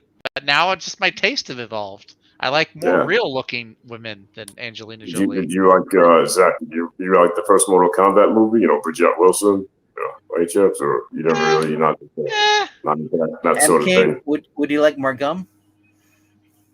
Huh? No, I don't know. Bridget Wilson. Yeah. The medicine. Oh, okay. Yeah. The girl in the second movie is actually pretty hot too. Sandra Hess. Sandra Hess. She was pretty hot. Actually. She's been on Baywatch Nights, I think it was. She was also on. She was a Nazi on Lois and Clark. But so I should know who she is. Then, right? Is that what you're saying? She's a hot blonde. She's the hot blonde who plays a Nazi. That's 2 out of my 3 criteria for a great comic. She played a model on there, but then she was also as a cover, but she was actually a Nazi. Circulated. She was also on some soap opera my mom used to watch, but I don't remember which one. But she has a huge resume. You know who's better than all of them? Kylie Minogue is Cammy. Whew. Cammy's the best Street Fighter girl. Yeah, she's all right. She's not bad. Smoke, bro. Why isn't Mary Poppins a playable character in Mortal Kombat? I don't know. I don't play Mortal Kombat. I played the first game when it came out, and then after that, I lost appeal because it's the same thing over and over again. I mean, a lot of games tend to get repetitive. The only with a thing lot of that's new stuff, about these but, new ones is they added other characters and they censored the girls. It's very sad. it's also got a big story mode too, which something fighters never had before. Wait. MK, is it fair to say they covered up the girls and added more men? What, in MK, the recent ones? Yeah, the recent ones. I feel like they added more guys. Yeah, well, the SJW types are like, oh, we need more female players, or characters, you know how it is, same thing with the comics. I feel like they've got I feel like they added some new girls to the roster also. Yeah, they have. It's just, like, speaking of which, recently with the whole cyborg thing, Sector and Cyrax, they kind of got lazy and they just gender swapped them for this new universe. When they were males previously. They could have just brought in other female characters that they haven't really used as much, but they're like, oh, two birds with one stone. Let's just gender swap, bring cyborg at the same time. Yeah. That is kind of lazy. Yeah, we've seen that. Yeah, DC and Marvel do the same thing. They lost one sick dude as well. Brian's leaving too. They're all weak. You're all weak. By the way, Henry, I am holding off on my Fantastic Four judgment. I saw the prosthetics that they're using for the Thing. It's not all CGI, which makes me kind of hopeful because I was worried the Thing was going to be mostly CGI. I didn't think they used CG in the other one. They did. Fan-4-stick. They did. No, that doesn't exist, bro. It's like Ghostbusters 2016. The Tim Story ones was pretty much all prosthetic. Like they put Michael Chiklis like in a giant bodysuit, basically. Yeah. Which it looks like is what they're doing something similar to with this one. I heard they just do super glowing rocks. No. Super glowing rocks. So I'm withholding judgment though. I need to see. I can't see fuzzy Comic-Con trailer and give it an honest reaction. I'm gonna have to wait. I had more of like for me. What popped more for me was the Daredevil Born Again trailer I saw. Born Again could be good. With Kingpin knowing that Matt Murdock is Daredevil. Born Again could be really good. And they're sitting across, and they did that. It was a Mariko Tamaki scene because they're sitting across at the diner from each other. Oh, okay. Yeah. Spider-Man 4. If they ever get around to Spider-Man 4, that'll be good. And I think Bullseye is back. Bullseye because Bullseye they didn't name him Bullseye in season 3. No, but I think the consensus was like it's Bullseye. They were putting them back together at the end of the. They were giving it the adamantium skeleton or something, right? I don't know the adamantium skeleton, but they were basically he was broken and they were basically helping him.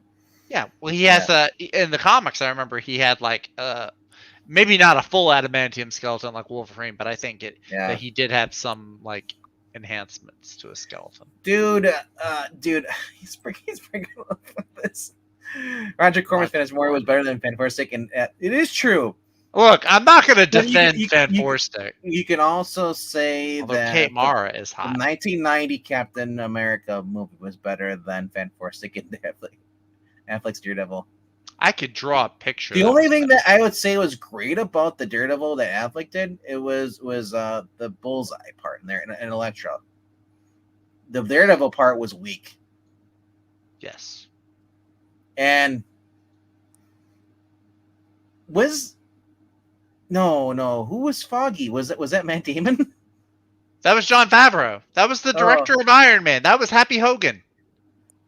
That's why I was saying he was one of the best parts of the Ben Affleck Daredevil. Oh, I didn't know he was even in that movie. I forgot about that. Yeah. So was Matt Damon in that movie at all? Did he make a cameo? I thought he did. I don't think so. No, he did not. They're always in Jones movies. Matt Damon. No, he was not. Not that one. You don't have to keep saying I love comics because none of us are I love comics, but you can just say none of us are or not E. Yeah. E is not here. Yeah. He abandoned you all. He did. We are here for you. Show leadership to us. Eric Breen, thanks for mentioning me. Picking Gale Gate covers, I greatly appreciate it. It was tough picking only 12. I have 48 more to go. LL.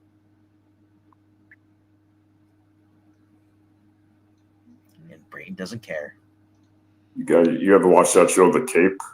It had David. Yes. Yeah.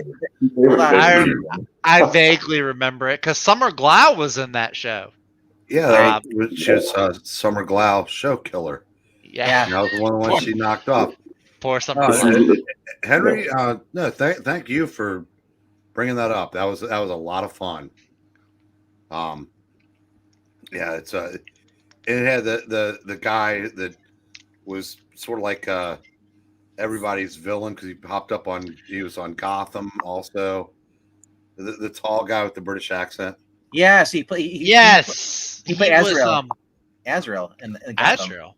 That's what his character was supposed to be. He was in the Cape. Yeah, he was the Cape. He was the villain. I'm thinking of somebody else then.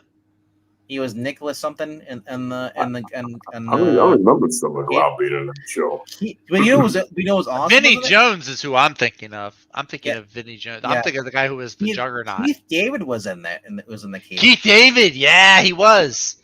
That guy's voice. Yeah, he just popped up as everything. Azrael is you don't know who Azrael is, Jose? Azrael basically was a guy. Well, actually, Azrael is Gotham. No, Azrael is the guy who took over in Nightfall after Batman. And Batman, yeah, he's the guy that became like Batman with a sword after Bruce Wayne got his bat broken. Well, he had a sword when I thought he had a sword. He dressed up as Batman during the 90s. His causes. Yeah. Okay. Right. You know he's okay. Okay. I was like, we're sitting here like, how do we explain this guy? Yeah. It's kind of hard to explain if you never know. Because it's such a weird character. But on the show, the guy who had the sister who ended up dating Butch, she's the one that has the whip. That's where Lena learns how to use the whip. It's from this girl. Yeah.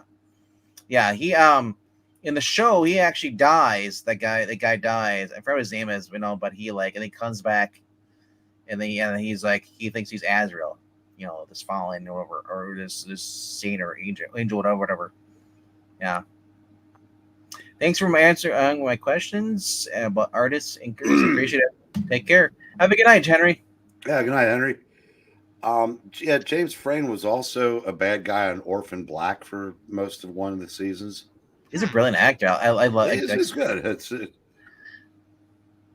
Titus Welliver, was on Titans, was Lex Luthor for a legal episode or so. Yeah, he was in 3 episodes of Agents of S.H.I.E.L.D. too. Yeah, I liked him as Lex Luthor though. I never would have thought you give him put him on bald cap. He just oozed toxic masculinity. Yeah. There was that other guy from Lois and Clark. I can't remember his name, but he had hair. John, what was his name? I think he was the vampire in Fright Night, wasn't he? Chris Sarandon? Chris Sarandon, I think it was something like that. He was on Mutant X as well. Was he also on... Or when I think of it, who's the guy who Leverage? Who's the guy who's the actor in that one? Is that Timothy Hudson? Or something like that sounds right. Timothy Hudson? Or Hutton, something like that. Yeah. Chris Sarandon is a he is underrated. Oh yeah, speaking of Fright Night, I did not dude, the Jerry next door is Colin Farrell is better than Jerry in the original Fright Night. Much more. No, John Shea was Lex Luthor. Yeah, John. Yeah, I was gonna say I don't think it was Chris Sarandon. And there was that other guy from The Walking Dead who played Lex in the current series, Superman and Lois. Guy played Abraham. Yeah, guy played Abraham. He sucks as Lex Luthor. Sorry. Tyler Hoechlin though. Tyler Hoechlin is a really, really good Clark Kent though. Superman. Yeah, it's pretty decent. I like him in the show. He's pretty decent. Hey, Dominic. I didn't like him so much at first, but he kind of grew on me like a fungus. He's not bad. Evening, gentlemen. Hey, what's up, Dominic? How you doing? I'm doing fine. Although Joe's working on surviving this heat wave over here in Oregon. Nice. We just got a cold front coming through. We're down to 68 degrees. Wait, why do you have the same temperature as me? I don't know. Don't look at me. I didn't make it. I'm thriving in it. Actually, I'm not thriving. I've been stuck inside because it's been raining all day. It's 73 in my house. Man, don't rub it in. Yeah, Not trying to. It's been like 90 degrees here. Like it's been 90 to 100 all summer It long. was like 80 something outside today, 85. You know, and then I was cutting those in the lawn, and then it started raining. I'm like, okay, I'm done now. I gotta finish tomorrow. It sucks. Ooh, right now, it makes me feel like I'm back in California. Well, Oregon is just what? That's north of it, isn't it? I know, Yeah, right? it's not that far north, yeah. It's the north. Oregon pretty much might as well be part of California. It's the same people just going back and forth. Well, You go to Washington, to Seattle, it's all it is. It's the same weirdos. the good news is not all parts of Oregon has drunk the Kool-Aid, because last time I checked, like Northeast and Central are actually still working on being part of the greater Idaho area. We've already decided we're just gonna break out that whole entire section off. We're gonna go all Lex Luthor style with some rockets. Well, even Northern California is joining in, because they're also like tired of the nonsense. I imagine a lot of people are. Who's that comedian? Who's that guy that's always shirtless? He's like he's a stocky guy, and he's like always shirtless when he does his stand-up. He's got like a beard. Shoot, Kurt something. I've seen him do a bunch of stuff, but he was I saw a video he did today. He was in a Rite Aid in Los Angeles, and he was talking about how like all the shelves, it's like picked clean because the store has been looted like crazy. And it was like, this isn't great. Bert Kreischer. Thank you, Rhaegar. Thank you. Wow, the Rhaegar appears. I meant to say Bert Kreischer. Kreischer, yeah. Dominic, you showed up and you brought Rhaegar with you. How dare you? I've actually watched like Kreischer's like comedy specials, and they're honestly not bad. He's not bad. No, he's got some funny stuff. He's definitely not terrible for sure. Yeah, well, I tell you that him and the other comedians, be it old or even the new ones, are 10 times better than the leftist comedians. That's true. Oh yeah, you ever watch Fluffy, the fat Mexican comedian? He's hilarious. I've seen some of his stuff. Eric, what are you watching? I want to watch what you're talking. Oh, because I don't care about comedians. I'm sorry. You probably watch a football game. Is this still going on, or maybe it's over? I don't know. Well, it might be midnight where he's. No, it's over. The last play of the game, Baltimore scored a tying touchdown, but the guy's foot was like less than an inch on the white line, so they called it back. Well, to tie this back into comics, there's essentially this one superhero of the DC universe who is honestly criminally underrated, and he's called the Heckler. Essentially, what would happen if Bugs Bunny is a superhero? Nice. You got Ambush Bug. That's a Ambush Bug, dude. How have I not thought of Ambush? Yeah, why doesn't Ambush Bug have an ongoing series? Because I know, right? Because people like Englentine are the ones that like him. Oh, actually, since you brought up Ambush Bug, him and the Heckler, they can actually make an effective duo. Effective at not selling, right? I like the Ambush Bug. I feel like you know what I think the Heckler is a villain. He's a guy that goes out. He's the one that heckles people, comedians. That's his whole shtick is, you know. He's not. But well, it is a blessing in disguise that the Heckler is not being utilized by any of the That's new. True. It's not being used by any of the new young bloods, because they might end up ruining him. Actually, speaking of, so I did not pick up this book today. I kind of wanted to because I really like the artist who's drawing it, but there was a new Black Label book that came out today. Plastic Man No More. No. Did you read it? No. Do you know who's writing it? Yeah, it's Chris Cantwell. It's gosh awful, but I like the artist. So I flipped through it because I like Jacob Edgar. He's the guy doing the art. And the art is actually really good. I mean, he seems like he should be doing like a time portal. Like who was the guy that did that Avengers War Across Time, that Kang book that we read a while back? Alan Davis. Alan Davis. It seems like Jacob Edgar should be in that category, but doing something similar for like the JSA or the All-Star Squadron. He just does he captures that old-timey type of feel to it. But Plastic Man No More was something. It was not great. It was not great. Something that we didn't. Yeah, I mean, when I saw Plastic Man No More at one of my local comic book stores, I mean, Edgar's art did remind me of Alan Davis, which, I mean, it can be inferred or that he's one of his major influences. At the same time, it's a shame that he's attached to an objectively bad writer. Yeah, so what it is Plastic Man's on the Justice League, and he gets hit by this ray gun, for lack of a better term, and he's like, "Oh, I'm hurt. Oh, this doesn't feel very well." And the rest of the Justice League is laughing because it's like, "Oh, he's Plastic Man. He's the funny guy. We laugh at his jokes." And Plastic Man's like thinking to himself, like, "It's not really a joke. I'm actually really hurt." So no, he starts melting. Like his body starts breaking down. So like they reference the accident where he falls in the chemicals that turn him into Plastic Man.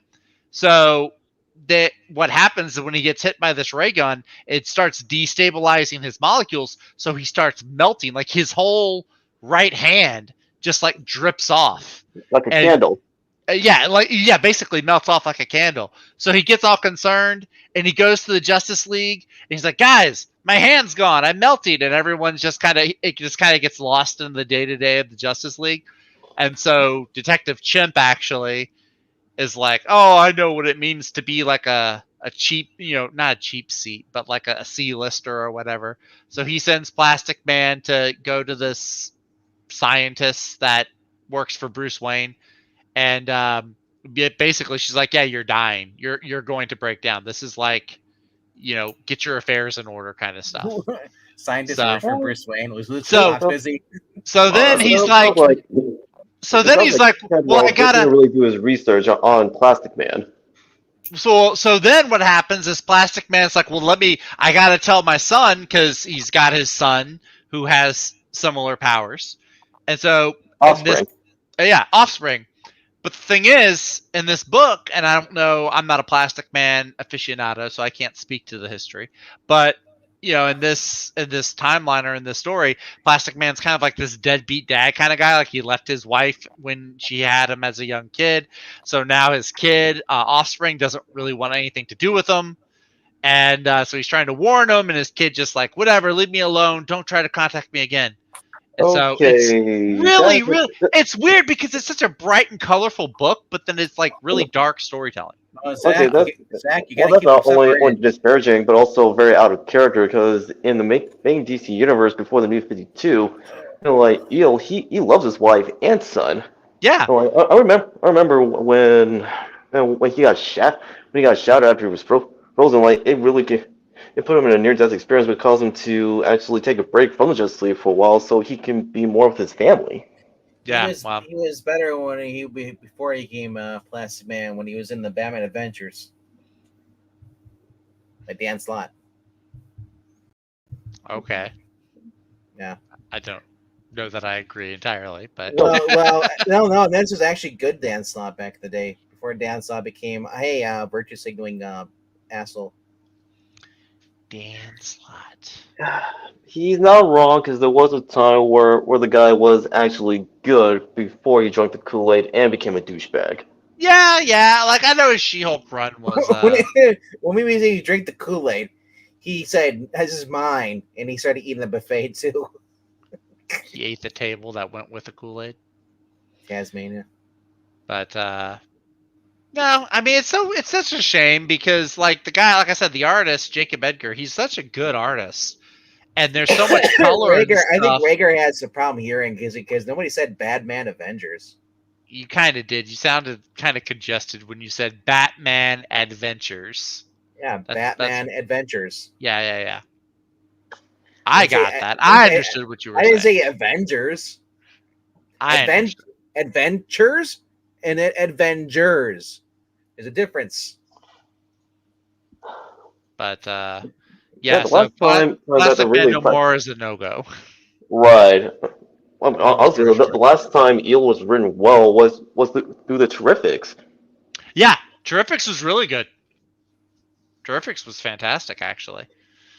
It's still a crying shame. I mean, how DC Comics basically tossed the New Age of Heroes line into the way, pretty much like tossed it to the wayside. Like after like the ominous announcement of Bendis is coming. Dude, I want to watch this. Bad minute- Adventures.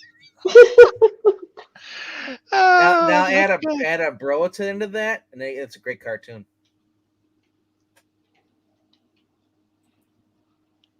The Venture Bros.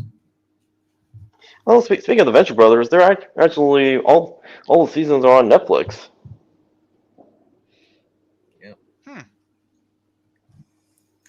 So this berry thing. Tastes Yes. like I'm drinking one of those ices you get at the mall. Oh, Like Those are melted. It's just that's what it tastes like. I'm not entirely sure why I'm allowed in this chat. I don't know why I'm hosting this. I don't know how I'm here at 11:30 at night. Well, you're not here. You're at 11:24. That's true. Where you're at, it's probably. Remember? Oh yeah, Zach. Zach, I wanted to tell you, Taco Bell's got like a gelato Baja Blast. Yeah, I recently learned about that. Don't tell me that. Oh wait, Pixel's the guy who's expensive guy, right? Yeah, Pix is the one that likes to grab like that. Oh, Pixel's, yeah. I gotta show that to him. Yeah. No, I don't need to know. I The don't. bad need to know Big my life. Bang. Either Joe Biden or Venkman. Well, if you want gelato, find your nearest gelato shop. Thanks. I used to have one. You used to have a really? gelato shop. Yeah, you used Really? to have Connected one, to and what? they closed it down like 5 or 6 years ago. Oh, dang! I'm sorry to hear that. Yeah, it was a shame. It was a good little place. So we got Raising Cane's here now. I'm gonna go try that out. Yeah, you're welcome. I'm glad there's You're actually a welcome. walk-in option because I'm like, I don't see anybody going in. Everyone's going to the drive-through, and it's like a mile-long drive-through. Dude, Raising Oh, Cane's yeah. is worth it though. They're not as fast as Chick-fil-A, but they're worth it. Dude, We're you still kidding me? we're actually, No, we're getting that no. You say they're not as fast as Chick-fil-A. Chick-fil-A's right across the street, and that's always take you forever to get through the drive-through. here. I don't know, dude. I don't think I've ever been in a Chick-fil-A drive-through longer than 5 minutes.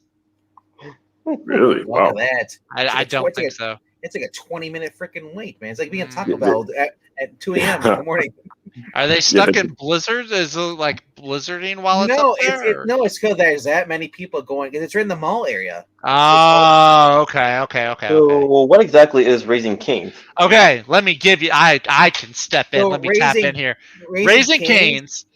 One at a time.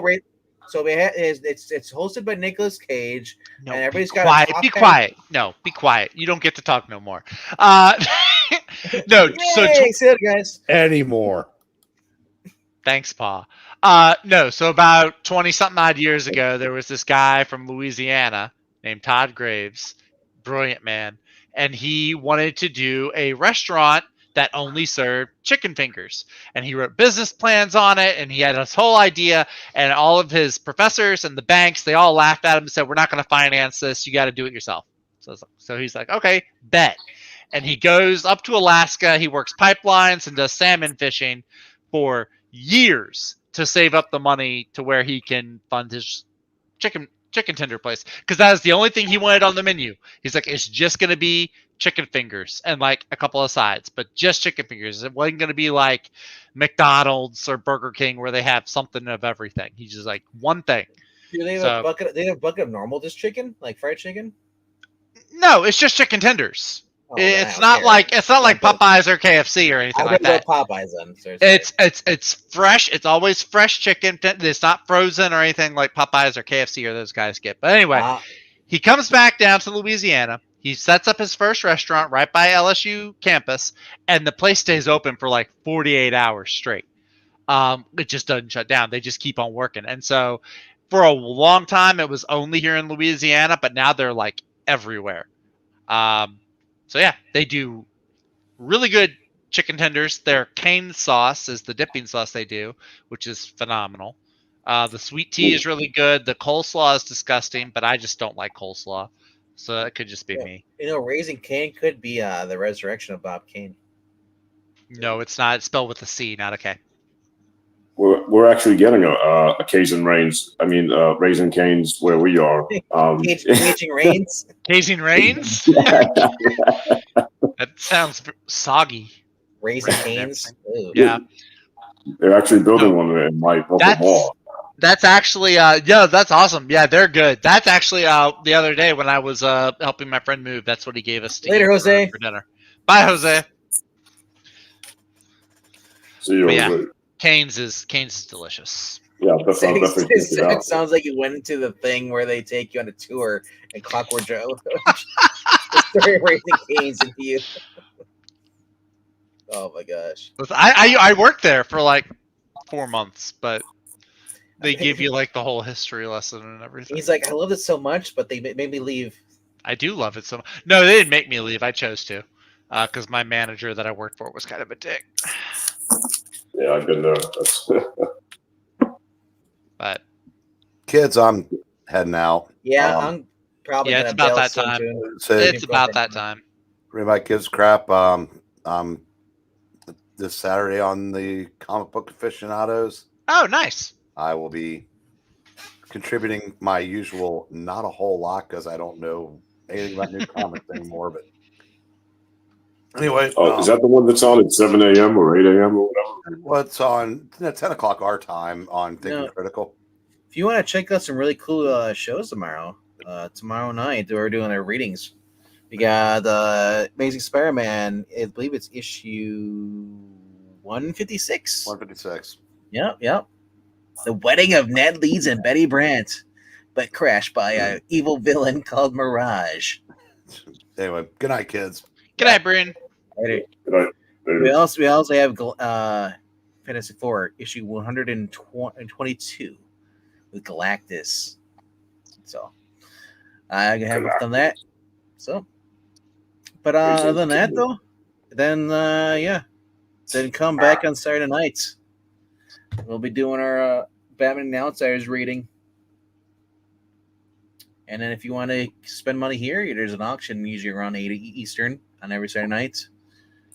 So That's right. Go buy some books from your friendly neighborhood Englentine. Man, I'm fading. Come on. I'm like trying to think like what time is everything? It just started hitting me like 5 minutes ago. Like, oh, it's 11:30. So it is, yeah. Dominic came back just to say Dominic's gonna be like the old man in that Simpsons clip where he like walks in the door and then he walks out the door. Yeah, you're in Tennessee, right, Zach, or Wisconsin? Louisiana, further south. Oh, okay, all right. I was close, right? Oh, yeah, no, yeah. Zach's in Wisconsin. I'm in Louisiana. Yeah, sure. That's can't you tell about my accent? I still need to visit Louisiana. You're not missing a whole lot. Yeah. Everyone's like, "Oh, Louisiana!" Like, listen. I was just up in Cincinnati, like 3 weeks ago, 4 weeks ago, whatever, and then I was in Florida. Louisiana is not great compared to those two states. Yeah, but I mean, like the Jean-Claude Van Damme movie, like makes it look so cool. Which one? Oh, Hard Target. Oh, I actually we watched it some time ago, and it holds up. Really? Yeah. Those early '90s movies, Jean-Claude Van Damme, where he's usually all coked up. He punches a snake. And it's the meme now where it's like, yeah, when you're not in the mood, and the snake droops down. It is God's country, Rhaegar, only where the beaches are.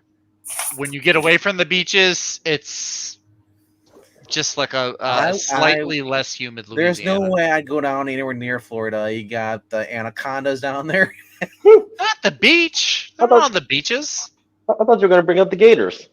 The Gators. Well, I didn't see the Gators. Dude, I call them anacondas because they're pythons, but they're this freaking size of the ones that are eating John Voight in the anaconda. But no, I actually bad comics. I went to Cincinnati. My girlfriend had a family member getting married up near there, so nice. We went and spent a weekend up there.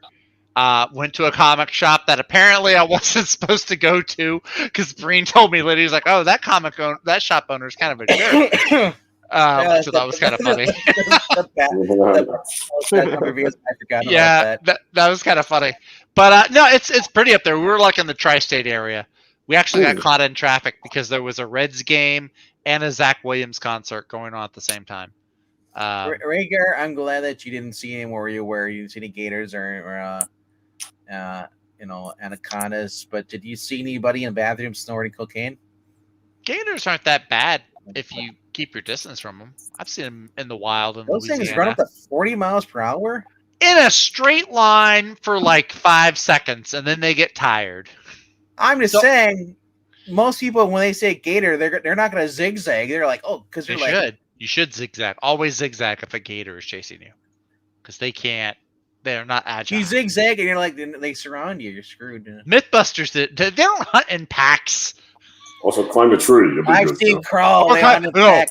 Look, I've seen them climb chain link fences. I'm not convinced that they couldn't climb. I've seen them opening doors. I don't know about a gator, but that's crazy. I have some clients that I work with that live down in the swamp, and they have two different chain link fences. An outer one and an inner one. An outer one and an inner one because they have chickens.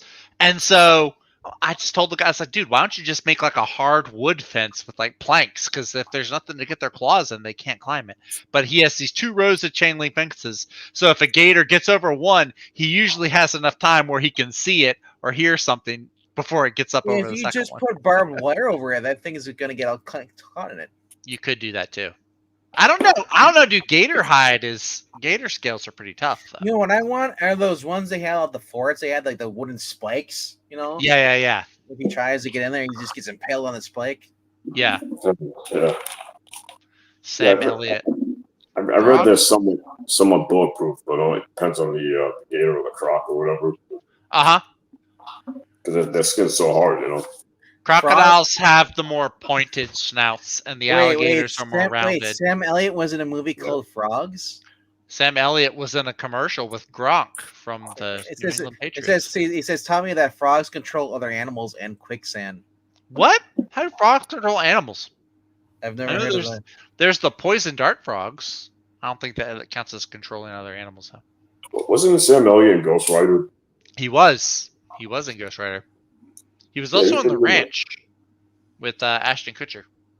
Oh, yeah. That's true. Yeah, he was in that movie, too, that they remade earlier this year, Wild House, or whatever the hell it's called. It's called Roadhouse. He was an original Roadhouse, yeah, Roadhouse. And I don't know how he was in the new one because he died. He must be a really different character because he died in the first one, I think. He was also in the fantastic Western epic known as Tombstone. Did he die in the original? I can't remember. I know he got shot or stabbed or something. Yeah. Yeah. Been a while since I've seen that movie. But you know what's hilarious? I see a lot of Zoomers online saying after they watched The Crow, right? They're like, oh, so Batman stole from The Crow. The clown makeup and the dark atmosphere. I'm like, seriously? No. You could have just, you didn't have to bring that up because honestly, I don't need to know what Zoomers think.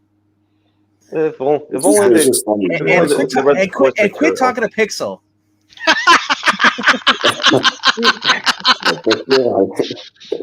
He thinks that, I don't know.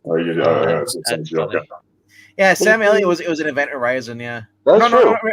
Yeah, Sam Neill. Sorry. No, it was Sam Neill. Oh, no. I'm reading Rhaegar's freaking thing. Yeah, Jurassic Park guy. Yeah. Nice. He's also in that Mouth of Madness. Mm-hmm. He's also in Event Horizon. I think it's a horror movie. Yeah. Well, no, the one I like him the most was Dead Calm. What movie? Dead Calm. Him and Nicole Kidman. They're on a boat. They're sailing. Husband and wife are sailing, and they come across this guy, and he's basically he's shipwrecked in the middle of the ocean.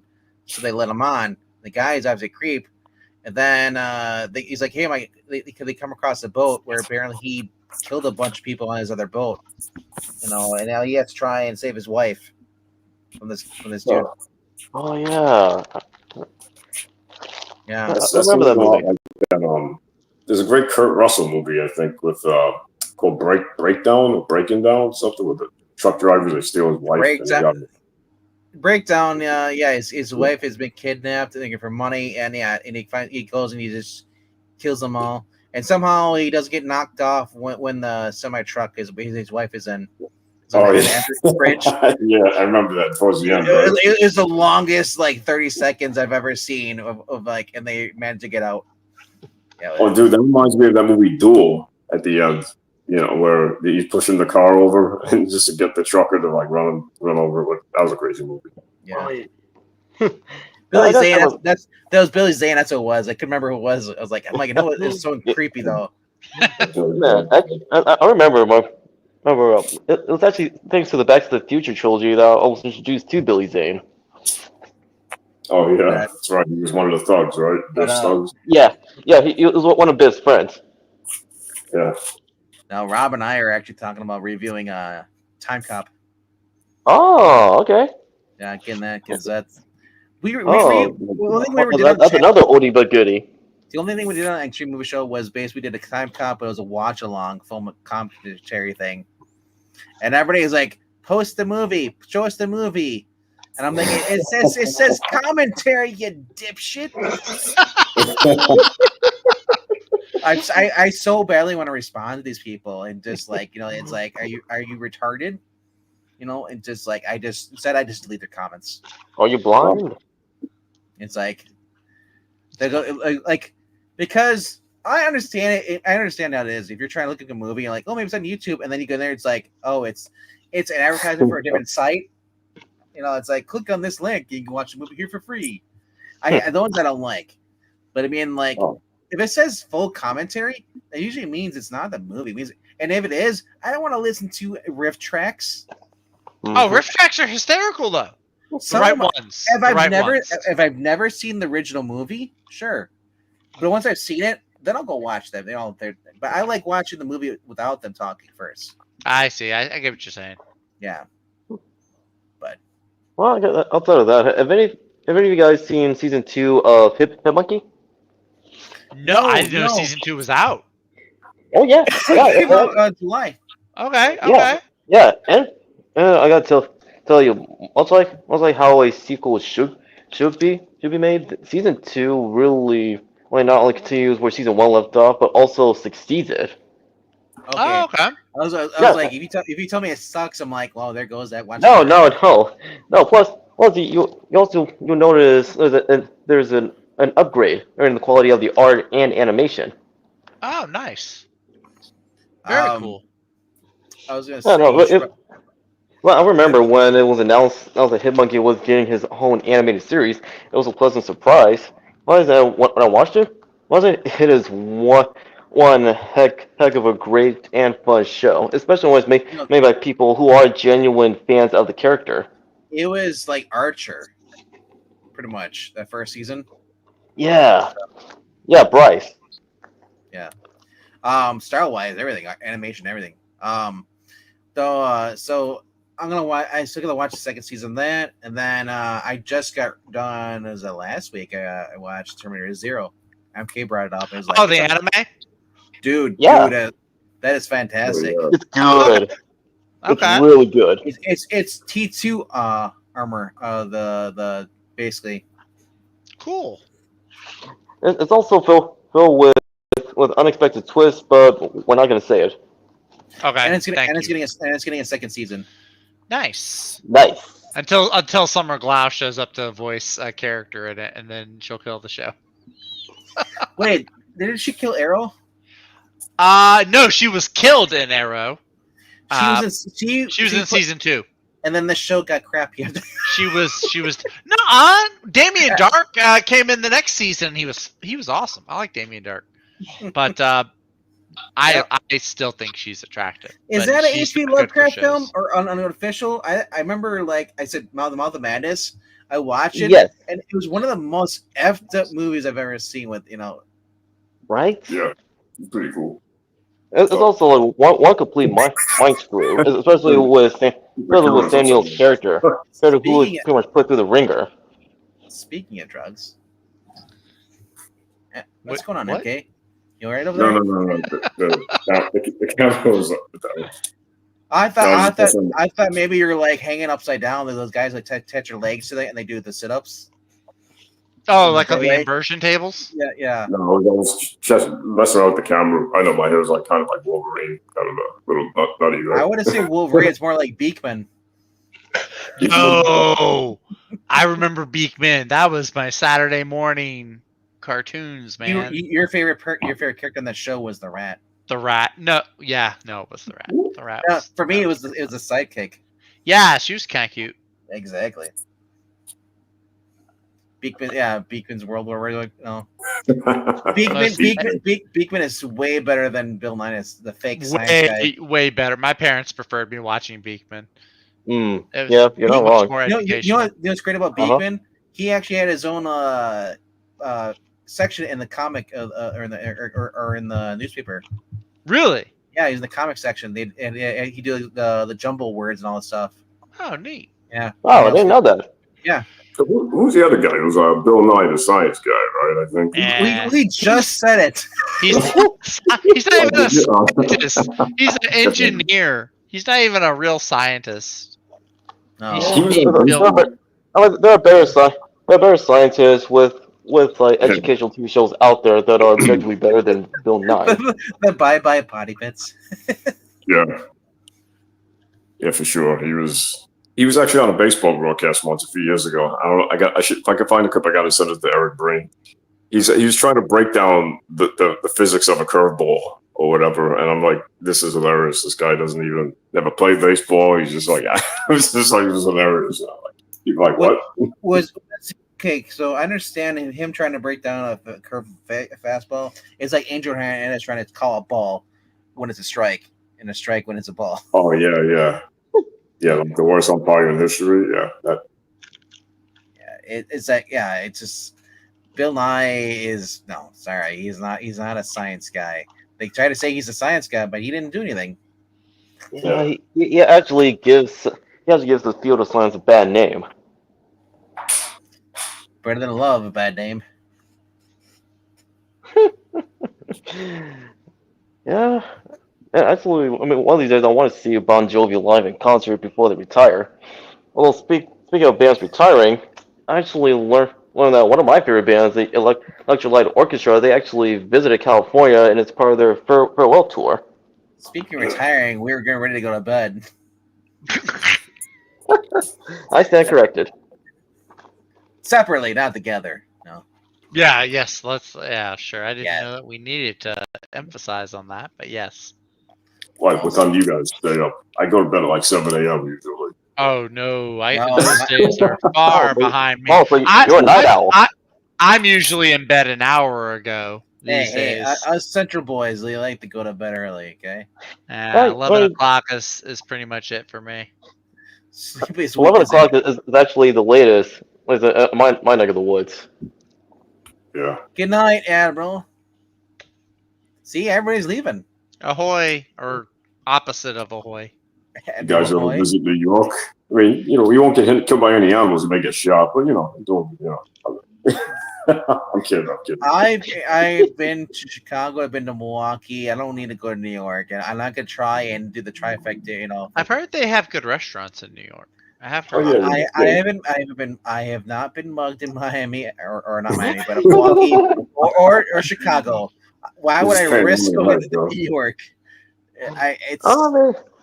Funny enough, like as a kid, I actually wanted to visit Chicago and New York, but after like doing research like on those cities and also where they're at, like at the moment, and which exacerbated their other pretty much recurring issues, I'm like, nah, sorry, I'm not going near those places. All you gotta do is just go where the places are that Trump is gonna be, and then if you go there, you're safe because you got Secret Service. Never mind. This conversation. Forget what I this said. This whole live stream was about comic books, and then somehow it got into like Moriko Tamaki. You now did we're that. into politics. You did. I just said. I'm not saying politics. I'm saying there's a big guy, a big important person there. He's gonna have bodyguards there, and so if you're in that vicinity, you're probably gonna be safe. He doesn't. Well, we also turn the conversation back into comics. I'll just say this. In the whole Trump thing. He doesn't even have to be in New York for the sentencing. Oh, I'm not even talking about the sentencing. I just know No. he was there earlier today because he was giving some speech. It was actually on Twitch, of all places. It's on C-SPAN. I saw it. Well, I saw it on Twitch. He had like 7,000 viewers on Twitch. It was pretty wild. But Wow. that's why I was thinking about it. Anyway, though, if you guys Anyway, though. Let's sign off. Yeah, let's sign. been trying to do that for the past 20 minutes. Well, why don't you actually do it instead of trying? You know what, Zach? What? There's a reason why you don't show up for these anymore, because we don't like you. That's the reason why I don't show up for these anymore myself. It goes on for too long. Gee, I wonder how that happens. Not my fault. Alrighty. And MK, for the love of God, your microphone's so freaking sensitive, and you're just making like Everything's just bugging me tonight, huh? But it's just like I don't know what the heck you're doing, but it's like your microphone is just like on such a loud. When I moved the newspaper or anything, I forget that I got to mute the mic. It's like you're always the first to hear first. I know for everybody. Like I don't mind it when you do it when you're doing the crinkling and stuff, you know. But it's like we'll having a serious conversation. All of a sudden, it's like, what? Look at your icon.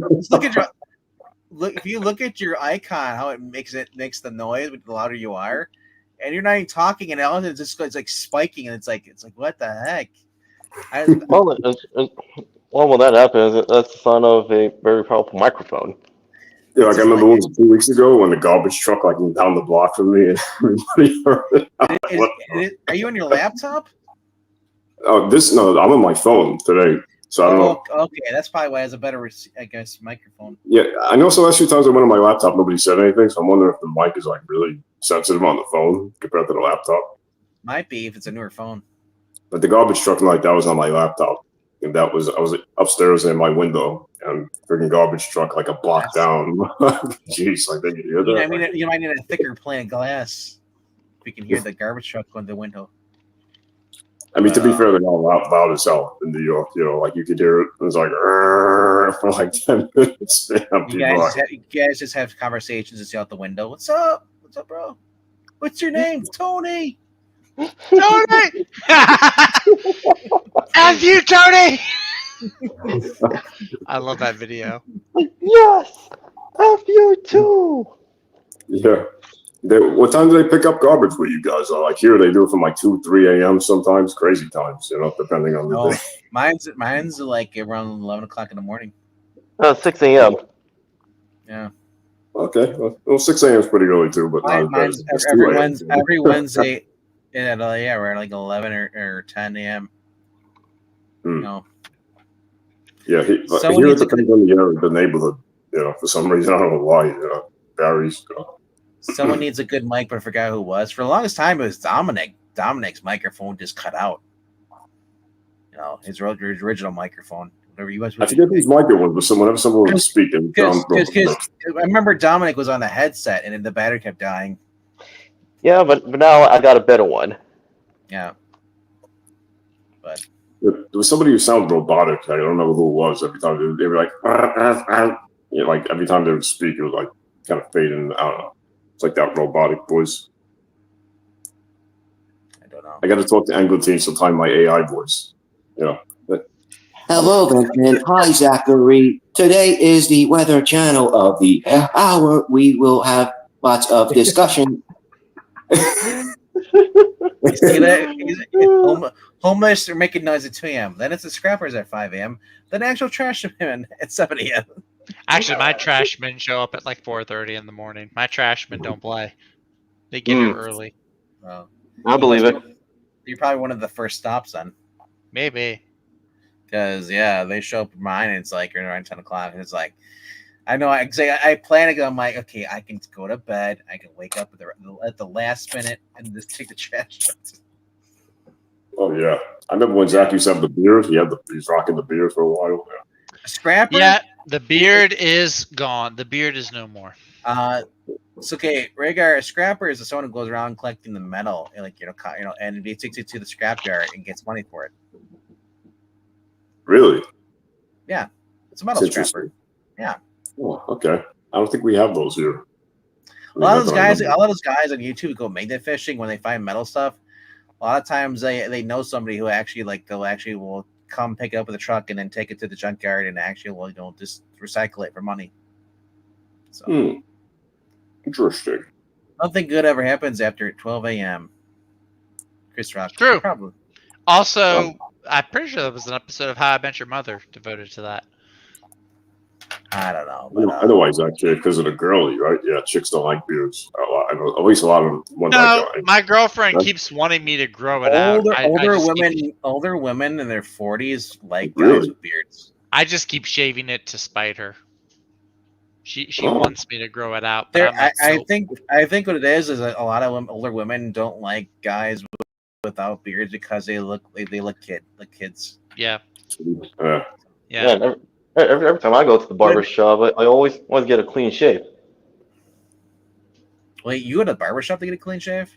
So I would love to go get a clean shave. What year is it by you? I used to work with this chick in my last job. This black lady. She was funny. Hey, She's Like, my husband better shave or he ain't getting any going down to me worth it any. I'm like, what? I picture like Dominic going to the Luke Cage barbershop. Yeah. Everyone's in there talking to each other. It's like, what's up, bro? Hey, what's up? Yeah, it was funny. Luke Cage barbershop. You ever watch Luke Cage the first season where they had the barbershop and everybody just knows everybody in the small town? Yeah, that's hilarious. Yep. Yeah, barbershop. They charge $20 for a haircut here. Barbershop's not for men's haircut. I don't know about where you guys are, but haircut, dude. The barbershop by me is like $18 just for a normal haircut. Oh shoot, me! I paid like 20, 25. There's a reason why my hair's growing out again because I let it go for about a year and then I chop it. Man, there used to be a time like where the prices at barbershops aren't like 20 or well, I mean 20 is not bad, but like 40 or over, that's insane. Well, I mean, if you're getting like the full thing, like if they're shampooing your hair and putting product in it and all that extra stuff, I kind of can see the $40. Mine doesn't do that. Yeah. I don't do that. I just go in and just get a simple haircut though. I mean, are you going to Sport Clips? I mean, like, where are you going? Where they do the hot towel and stuff? I go to Sports Clips, but they haven't done the hot towel at my location in so long. I don't know if I have to request it or what. They used to do it automatically. I never like anybody like the hot towel. I'm like, oh, the hot towel was the best part. No, because you know what? I'm a germ phone. Like, I don't know where that towel's been. It's hot. Heat kills bacteria. Well, also, I'm sure they clean the towels. All right. Yeah. I'm a germ phone too. If they don't, it's a health violation. It's steamed. It kills the. Actually, Rhaegar, I don't put any product in my hair. My hair is product free almost all of the time. I don't use mousse. I don't use gel. I don't use any of that. So, because my dad is bald and I don't want to push that envelope. So, maybe you got your mom's bad comic reviews. There's no reason to type that in the chat. No one wants to read that. What? Do what Rhaegar says. The towel's in the bathroom. Good Lord. Hey, remember we were shutting down? Yeah, I thought we were shutting down. I was trying to. You guys keep talking though. Uh-huh. Anyway. Wow, Rhaegar said I sound like the woman from the Cleveland show. I'm trying to remember. I can do Cleveland. Hello there, Peter. Hi, Dominic. Nice to meet you. Okay, now that is actually good Cleveland Brown. All right. Oh, thanks. All right. If you guys ever done so, please, for those who are still left here and awake, click like, do the subscribing thing if you haven't subscribed. Make sure that notification bell is turned on so you get notifications. Also, check your YouTube settings if you're on your smartphone. Make sure the little blue box thing is checked. And you can also do that on your PC as well. Otherwise, you will not get notifications because a lot of times YouTube disables that. Bastards. And trying to implant some new dreams, dude. I already have these dreams. You got to do harder than that, you know. Well, your nightmares are my I love that shit. So, but if you want to help out Englentine, go to his Sound Ko-Fi like the link. worst Pennywise ever. I never watched it, so. Oh, Pennywise was awesome. I don't. Yeah, he like feasts on their nightmare. He thrives on their nightmares and stuff. Oh, That's no. what I've heard. I haven't seen it, but Oh, that it's awesome. All I remember is from the parts I saw of the original. It is there's a giant spider in a cave, which I Yeah. saw later in Which- Punky Brewster. It's the same thing. I mean, to be fair, like with the original miniseries, it was accurate to the source material, all except for the Maranya. inclusion of Mature and the Turtle. Maranya, get her out. Stop typing that dirty word in the chat. That's a car too, wasn't it? Isn't that a car? No. I swear that was a I car. thought Cooter was the mechanic. I'm thinking of Cougar. My fault. Scooter. Was that it? I think it was Scooter. Anyway, Oh, okay. bye everybody. Goodbye. Have a good night. Till we meet again. Bye. Yeah, later. See ya. Bye. We all.